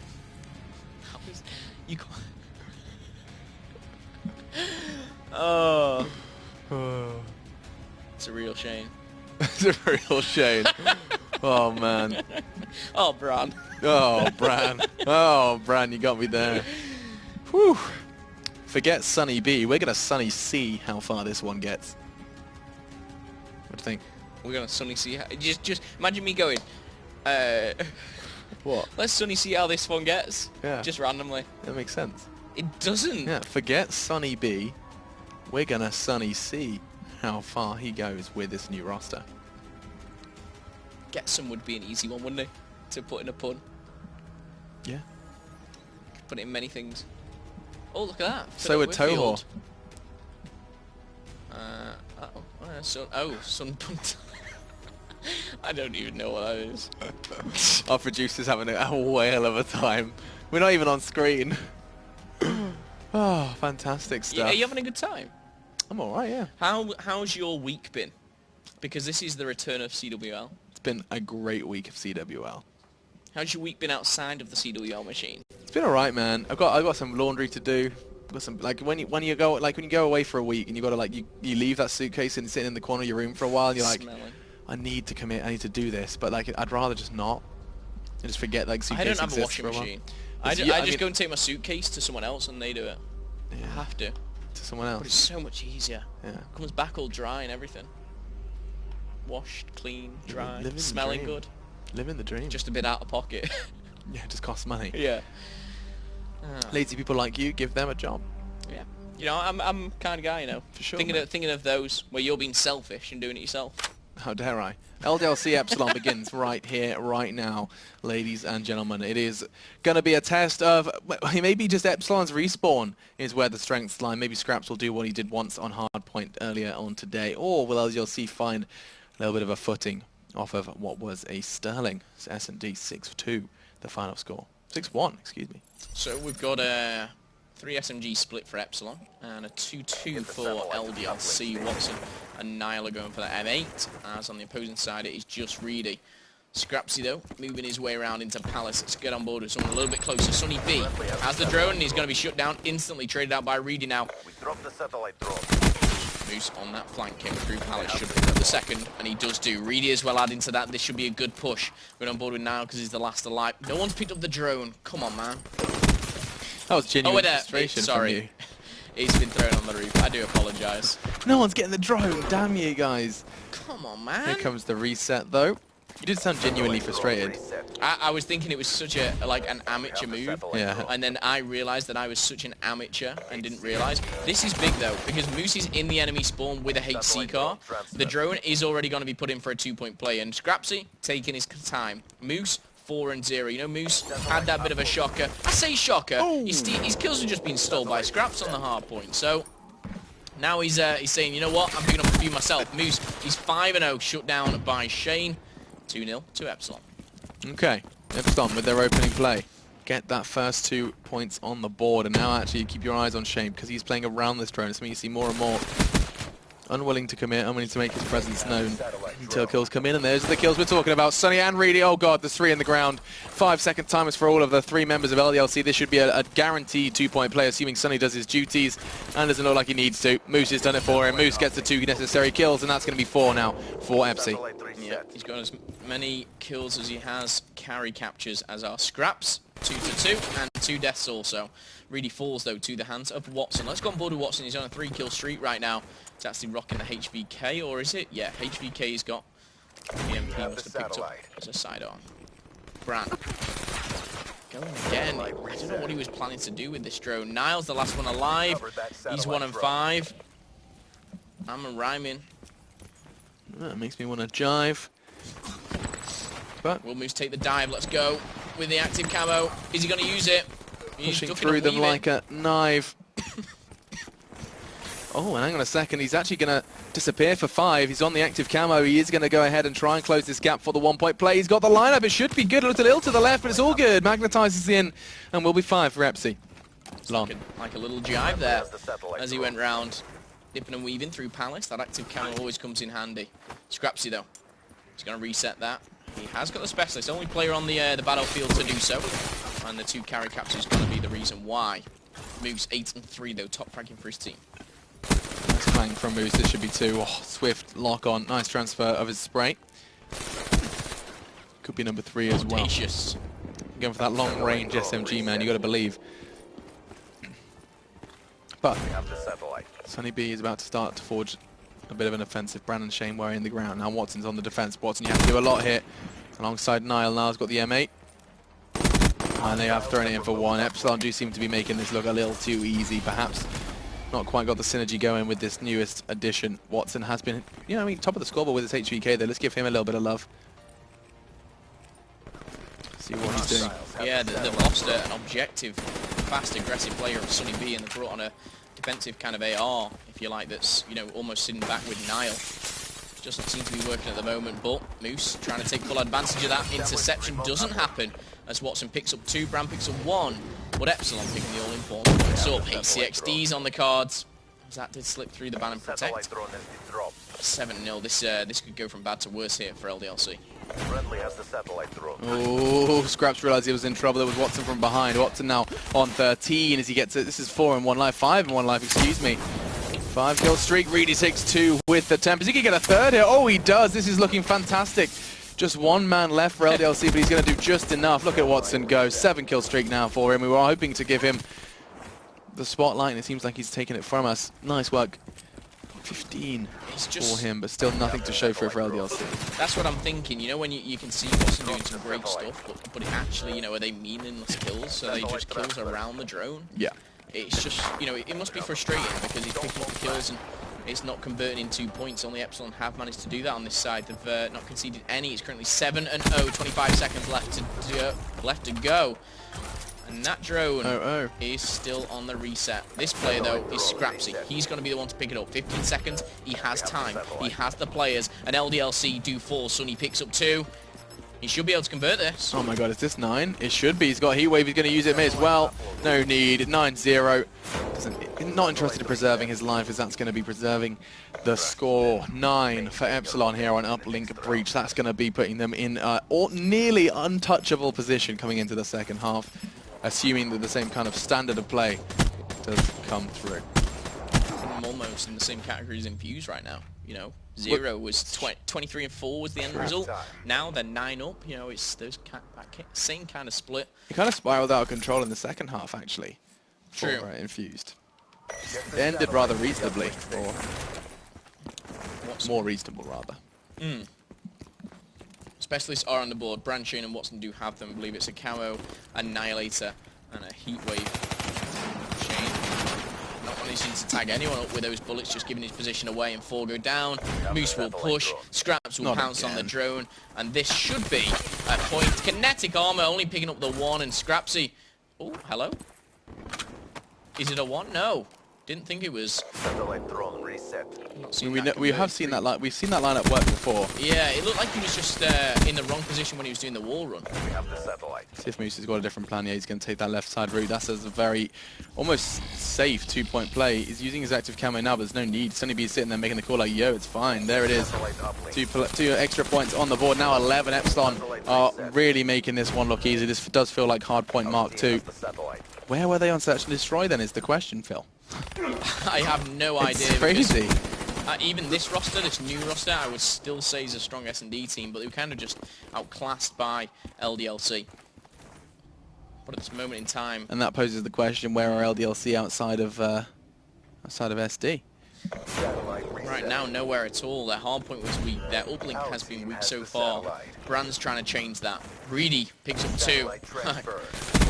You know what? It's just not going to get any better. Yes, Brand, you're pushing through, but he's not going to... He could get a 1. He's definitely not going to get any more. Does get a bounce in there for LDLC. Off the starting mark. That's what you need. You need to get rid of that 0, get that kind of mind block out of the way. And I am seeing an Annihilator for Watson. Maybe, just maybe, it might be time for that Specialist to make an appearance, but no. Still sticking to the HVK and making it work. 21 kills, but still the question of how valuable those kills can be.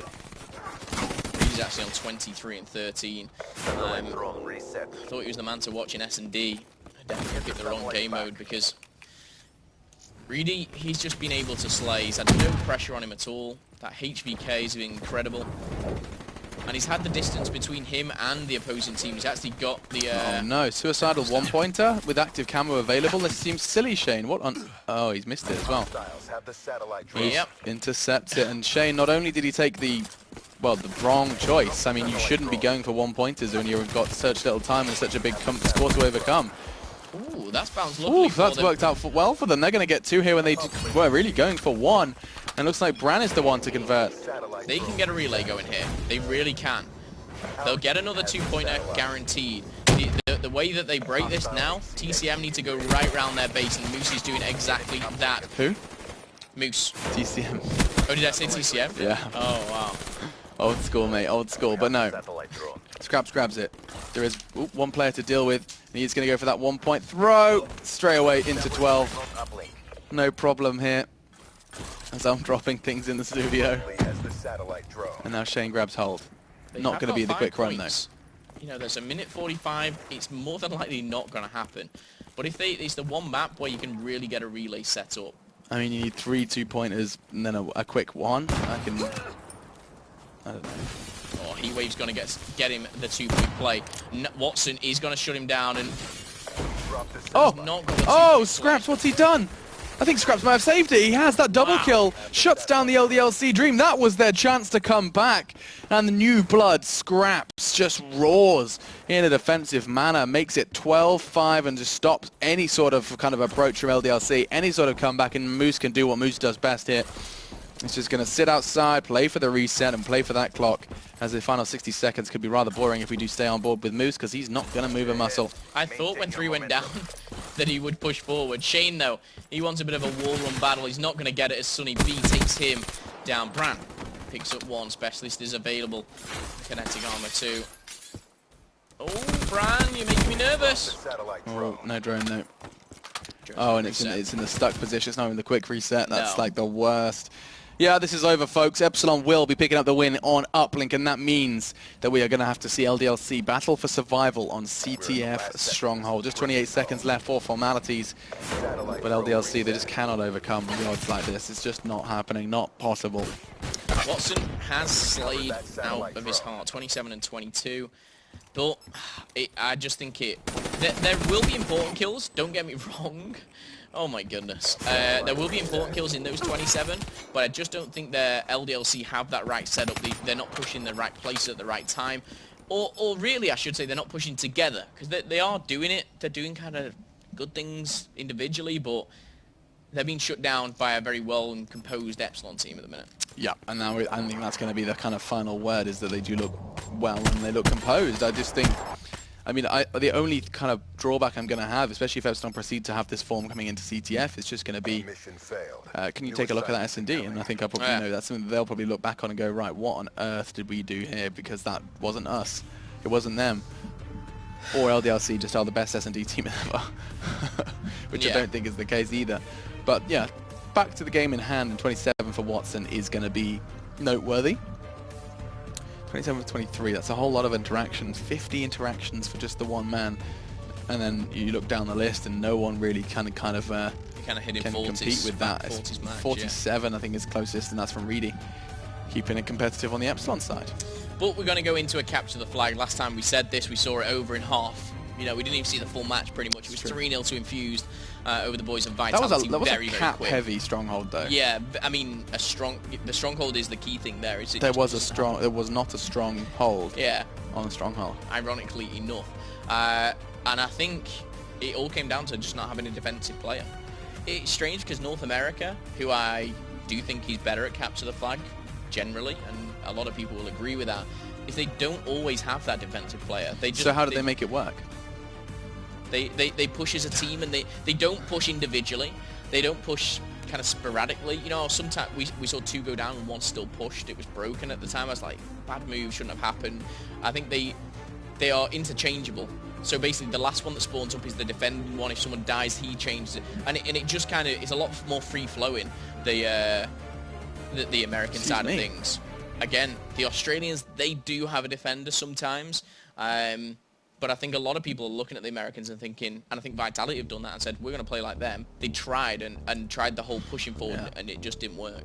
I think it takes a level of communication and understanding that like you have to be making decisions without someone telling you what that decision is. You know, you have to be making decisions for yourself and making the right decision for yourself autonomously.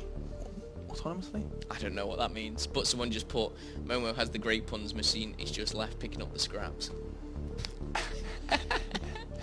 I like it, clever. That's a good one, I like that one. What you want, the hashtag? Yeah, hashtag. UCWLing. PS4ing. I like it. Okay, there's some very interesting ones. What are you putting funny faces about? I didn't get it. Watson should change his name to Sherlock the way he finds the kills with the Annihilator. I didn't get it. Oh, Kerry, you came up with some good ones before. Yeah. That one's a bit of an... Well, let me find a better one, because I like the someone has great fun, someone's left up with their scraps. That was a good one. Is there any more? Come on. CWL PS4. I got this, mate. Got some predictions coming in. Epsilon 3-2ing LDLC. Could Scraps be the new Scump? Bryce has tweeted us. Oh, that's kind. Bryce has put hashtag CWL PS4. I love Momo and I miss him dearly. Oh, yeah, he's got another one here from Bryce Tacular. #CWL PS4. I love Momo again. Why? He's sending a lot of love this way. Insane stuff from him. We do love our Alan, don't we? Yeah, good old Al. See you soon, buddy. I call him Al, my pal. That's what I call him. Talking about Bryce Tacular, we've got a spectacular Ban and Protect about to begin. It is going to be Stronghold CTF and already Goodbye Overdrive. None of that nonsense going to be present for this flag running. I mean, I'm hoping to see Smokescreen stay through. Rapid Fire, a quick one. Looks like Sunny B's not really interested in making... Excuse me, Shane's not interested in making any later decisions. Instead, he'll let those curveballs come from Niall and maybe even Watson. Again, very confused. I was like, Sunny pick first and Shane second. How's that worked? Just realised they're on opposite teams, of course. It's going to take some getting used to. It's gonna take a week or two, I would say. This music makes me feel like I'm in like an action sequence. I feel like we should be fighting in slow motion. Should we do it? Then I do like a backflip and like you go into like bullet time and it's all like, whoa, you know? Still, flashbang concussion. Goodbye tacticals. Active camo does follow in the specialist category. And so we just wait for High Caliber and whoever wants to come with it. I mean, ooh, what's going to go with it? Kinetic. Wow, and another one in CTF. We know the specialists are key, and well, there's 3 of them, all gone on the chopping block. And so more and more weapons will be seen. Yep. Kinetic armor is a big one to go, because for me, capture the flag, kinetic armor is the game changer. And I think it really does emphasize sometimes how important specialists are. Sunny B, though, he's going to go for the Vision Pulse. Is he now? Wow. Vision Pulse picked up. That usually does signify that someone's going to follow suit. You rarely see one Vision Pulse on one side and not followed on the other. So with Sunny B taking it, immediately Brown is like, yo, that's mine. Really responds with the sight. And we're going to be seeing this just work its way down the list with weapons at this point in time. Yep, Tempest for scraps. And then we're going to be seeing perhaps Watson take the same. Yep, no Scythe for this time for Some him. people aren't happy with our rhymes. R5 Jive Hive rhymes. Tell Machine to stop trying to rhyme everything. Sometimes, what's genuinely, his name? Sam. Bindsy. I will see if I can do that, Bindsy. Bimizzy. Bime. Bimesy. Samba. Does he have like X, capital X, X, I, 360, ladder store, YY in his name as well? No. No? Doesn't. Okay. Maybe next time.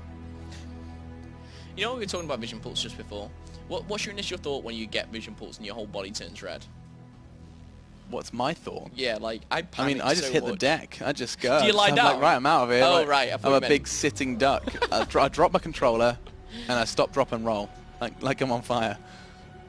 You know what? When I was a kid, we did all this fire training. I thought something terrible was about to say. Like this fire training where they're like, okay, kids, if you're ever on fire, stop, drop, and roll. Okay. And like we did all this stuff. And at that point in my life, I felt like it was going to be a much bigger deal. Like, I'd often be catching on fire and need to know this information. Like, I was taking this information pretty damn seriously. Turns out you don't like combust randomly, and it's not that important. Like, I mean, I probably will However, never have to stop, drop, and roll. If we both were in a fire, I would be stop, dropping, and rolling. I think you would be safer than I would. Yeah. You'd be stop, dropping, and rolling. I'd be running. You'd be standing up. I'd be running, screaming, and inhaling smoke. yeah, like. When really we all Machine, know I've got you asthma. should crawl because smoke rises. Well, you could G slide out of there. Jeez, like that. Yeah, it's been patched, mate. Not on my watch. IRL, it's been Vaughn patched. took it away. Yeah. I've still got it IRL. Phil G slides into work every day. G slide down those stairs, man. Yeah. Hurt my knee once. Yeah, I was gonna say, I wonder why you had that scrape on your knee. Yeah. G sliding IRL. Okay, back on topic. Here we are.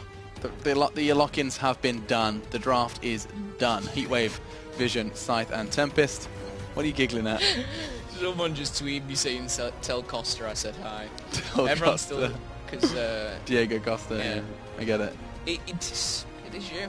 It's me. Thank you so much. The thing is, people tweet me to tell you stuff. I dread to think what I people see. tweet you. Well, Nova Blades just said Machine is greater than Momo. That's a constructive tweet. That gets a favourite. Appreciate that. Nova Blades. Does it have like 6 Z's at the end and I'll add stuff? I'm joking. Oh, someone else is joining in with the old take a picture of your food and screen watching the CWL. We've got a That looks good though. What's he Patrick. He's eating? got I think he's got a salad from maybe a fast food rub fay. Constabulary. Anyway, we're into the game and we're going to see a Man of War picked up by Moose. Let me just run through what is going down. M8, VMPs. We've got a 2-2 split. Shane's going for the Pharaoh. And we've got 3-1 split here. So Sonny's going to be the aggressive one, as is Shane. I'm interested to see this Pharaoh. Yeah, me too. And now I'm ready for the cast. 15 seconds in, and finally we can start seeing a little bit of action. Already blood has been drawn. Just the one kill. Took them 20 seconds to find it, and Moose is going to find a second. That's going to be the head of Nile. Removed, courtesy of Moose. And this is more what we were expecting. Reedy's going to be the one on the defensive role. He's not going to be moving too much. In fact, you can see he is just posted up on that rock and will proceed to probably not move for the opening 4 minutes. Sometimes happens. Shane, though, Shane's actually playing a bit of a different style of player. Usually he's like full on, 100%. At the minute he's pushed to the mid and then he's trying to pick up a few kills, you know, and I think he's learned from really the uplink of his team's got completely outslayed. Watson is currently on 1. He's the most aggressive player at the moment. He's just trying to find one. He has spotted one. That'll be his second kill, surely. He'll be picked off more than likely from... Player from Bunkers turned around. Yep. It's going to be Reedy. That's the aggressive style of Reedy that we were hoping to see. Shane actually deciding to... What is this, like AR Pharaoh? I think he's... roll. Stop, dropping and rolling. Stop, drop and roll across the map. That was Shane's tactic there. So it looks like Scraps has been given the new role. Yeah, Brand's picked up 2, and I like this, how Brand picked up 2, they can push out now. Reedy's going to fall as well. That's 3 down. The last one will be Scraps as the rest of them do spawn up. I don't know who to choose. I'm going to choose Bran because he's on a bit of a flank here. Can Bran be the man? I think he Some can. more. Cat. Stop at you. But then again, we're not playing on LAN. I'm a massive fan. Bran does tag him, not going to get the kill though. Hafting to back off, he's going to be shot from behind, isn't going to get the kill, and now one person is on the attack all alone. One person who does like to lone wolf, but is Watson. He's going to find one, but Sonny B stabbing in the back with his VMP. Not literally. Just Sonny with B, some bullets. BMP. I like that. Sonny VMP. B. We're trying too hard. I don't care what you say about me. I'm Sonny with my VMP. And I'm going up against Scrapsy, who sat at the back of the map and he's annoying me. That's good. Yeah. That's what I would be thinking right now, because I was a Shane type of player. Stop. Okay. Stop. Reedy takes down Nile, back into the cast, because we are already seeing very little go down. I mean, you're seeing attempts at an offense, and yet nothing being converted into a point. This is going to be one of those where he goes 1-0 up and That's the end of it, yeah. It's It's so different to what we saw as well with Vitality, just a prior game.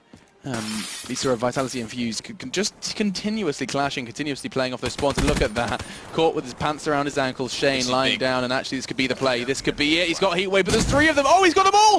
Oh, Moose is on the loose. He's out, and now he can make the play. This is going to be the cap. This is that one we were talking about. There's no one that can touch him, and a triple Heatwave to secure it. Yeah, I'm watching Scrapsy because he's going to pick up the slack in the middle. And that's going to be 1-0. Moose, that Heatwave was fantastic. The fact that he popped it and There didn't were even 3 try and of get them. any kills was great. And the dangerous thing is now we have the likes of Scrapsy sat at the back of the map. And if they carry on, Scrapsy's on a 5-kill streak. He hasn't died. Not surprised, but he's close to that lightning strike. If they get the lightning and Hellstorm, it's going to be very difficult for them to break through. Sonny's still on the offense, but I've got a 2-man defense. Moose is watching over at Rocks. Is that an AR? Couldn't even tell yet. Man of War. He's got 4. I'm going to go on board with the attacking team. Yeah, let's see what they can do. I mean, they've got 50 seconds. They're going to try and make some form of assault out of this one. And ooh, I think come out of it. In fact, Epsilon just took down 3. That's 3 players on times from LDLC. They're going to have one good push left in them, and I think they're going to want to use this Vision Pulse maybe for that push. 40 seconds. They can make the run still, but they, in fact, you know what? I might be questioning my own decisions here because there's a HCXD prowling around as well. I think Bran realizes that the time is pretty numbered. And you know what? To hand it to Epsilon, they've got 2 on the attack here. 2 are being aggressive, and 2 have got the kill. And now Vision Pulse goes out for Sonny, and all that tells him is he is clean and out of there. The first person to spawn is Watson, and he's going to come up against Reedy. See, big gunfight. Not He's going pulled the his way. side. This could be 2. This is what we were talking about, that last second cap. I mean, really, he has got plenty of time. 8 seconds still left, and Epsilon have done it. They've got 2 off the back of that one. Sunny B, props where it is deserved. The entirety of Epsilon making full use of the clock. Yeah, fantastic stuff there from Epsilon. They played counter cap perfectly, and you can see here Moose just picking up that final kill there. But yes, the first one was well constructed. Yes, Moose had that heat wave, which was incredible. But that second one was much more of a team-based game.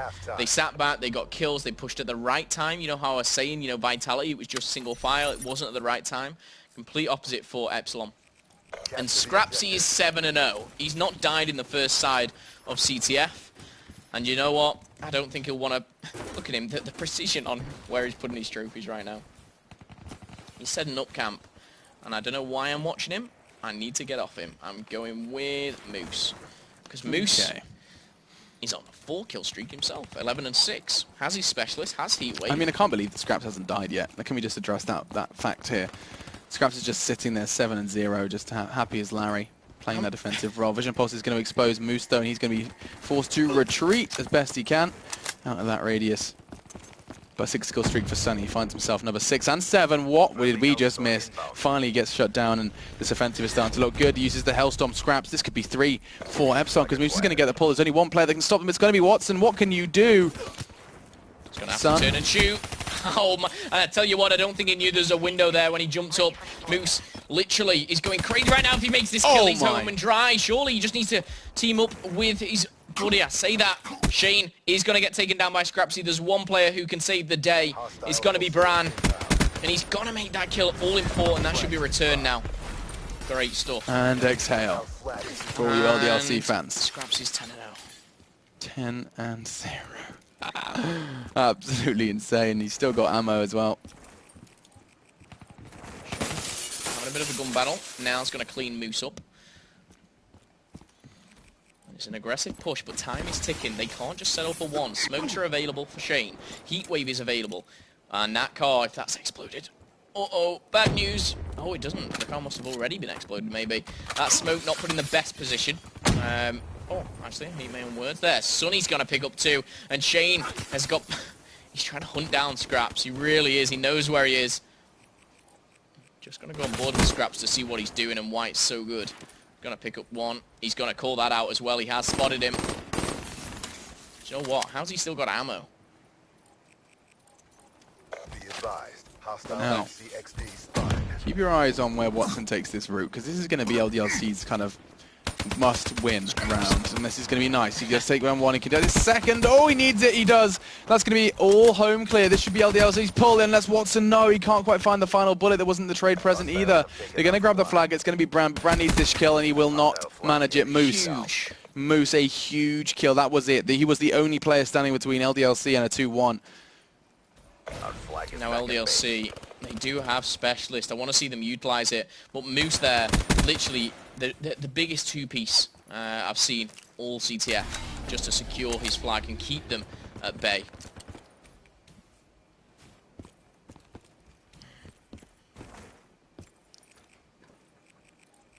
Now, 2 minutes thrown onto the clock. Sunny B looking to make this a 3-0. He's going to encounter a whole lot of problems, and Shane was the first of those.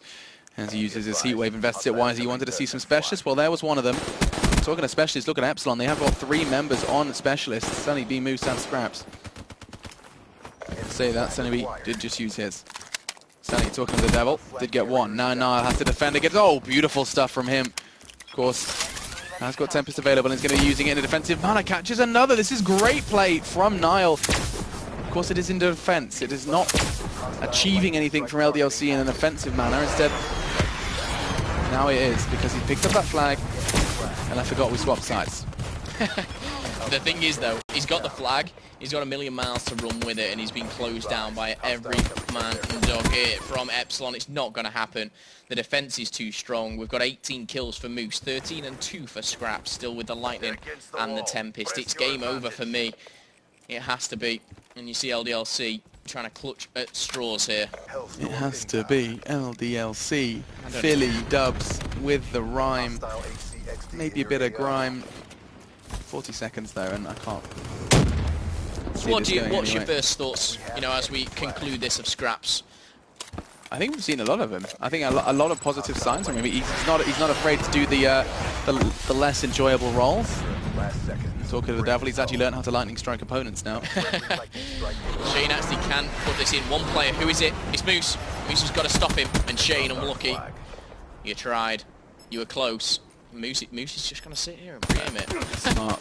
He's anticipating someone to go and try and make the run, and they will. And so LDLC will just soften the blow somewhat, making it 2-1 and keeping the stats nice and afloat. But Epsilon will find the win, and find the win in the series as well. You're right, that's it. Epsilon have gone and done it. They're going to go ahead and make it 3-1. And our day is done. Scraps, the story to be discussed, though, and you can see that he was happy to play the KD game, 14-5, just playing at the back of the map. Didn't need to really use too much of his movement. Instead, just all about that aim and all about that weight, that patience. Certainly is a virtue. Watson and Shane not doing much on this map. Yeah, I mean, great overall performance from Epsilon, except the S&D. Their S&D was awful today. It was. And, you know, the hard point, Scrapsy was fantastic, but the rest of the team was as well. Scrapsy just outshone them in the stats leaderboard, is all I want to say. Yeah. Again, you look at that scoreboard, you're looking at Scraps, but actually look at the score. There, Scrapsy 1600, and then Moose, Sunny B, and Reedy all hitting over 2,000. You know, putting a bit more objective in than Scraps. But man of the series has to go to new blood of Scrapsy from Epsilon for me. Yeah, I think it definitely MVP of today. A lot of great stuff from him at the hard point. It's going to go down in infamy, I think. Yeah. Just for, I want to call it the debut, but it's not, because we saw him the day before. But I'm going to use the debut word anyway. It's debut week. Pound it. Got it. Jinx. Personal Double jinx. padlock. Throw away the key. Phil Whitfield. Now you can talk. Hi. I jinxed you, so you can't. I was going to talk anyway. They kind of pay me to do this. Yeah, okay, fine. I suppose we can go ahead and continue to talk, because it's done and dusted. What a day it's been. Just the 2 games, though. We're trying this whole new thing. You get to see some Call of Duty on Thursday. It was Infused Vitality we started with. We got to see the Brits over on, on French soil. We got to see them win 3 Vitality just the one, and then over, of course, what we did just witness, Epsilon, LDLC. Just 2-3-1s and a couple of wobbles for Infused as well. Vitality's hardpoint got us so excited. Yeah, it did. For maybe, you know, a new French era. However, it did kind of just... It plummeted Plummet after from that. that, yeah. Like, since then, they did awesome hardpoint, 6-0'd on the S&D, destroyed on the uplink, destroyed on the CTF. Hope I see better from you next week. I really do, Yeah, because French pride is in Vitality right now. It will be for a while. Yeah. I mean, you know, now we've kind of seen 3 French orgs pick up UK teams. Of course, yeah. Don't forget that. So yeah, definitely, it's all eyes on Vitality to represent the French. And hopefully, you know, I'm sure they will do a better job of what Pulse did. But I know Vitality Supremacy. Supremacy, to be fair, took down Millennium. Fair play to them. But Supremacy and Vitality now, I want to see at least one of them hit top 6. Yeah.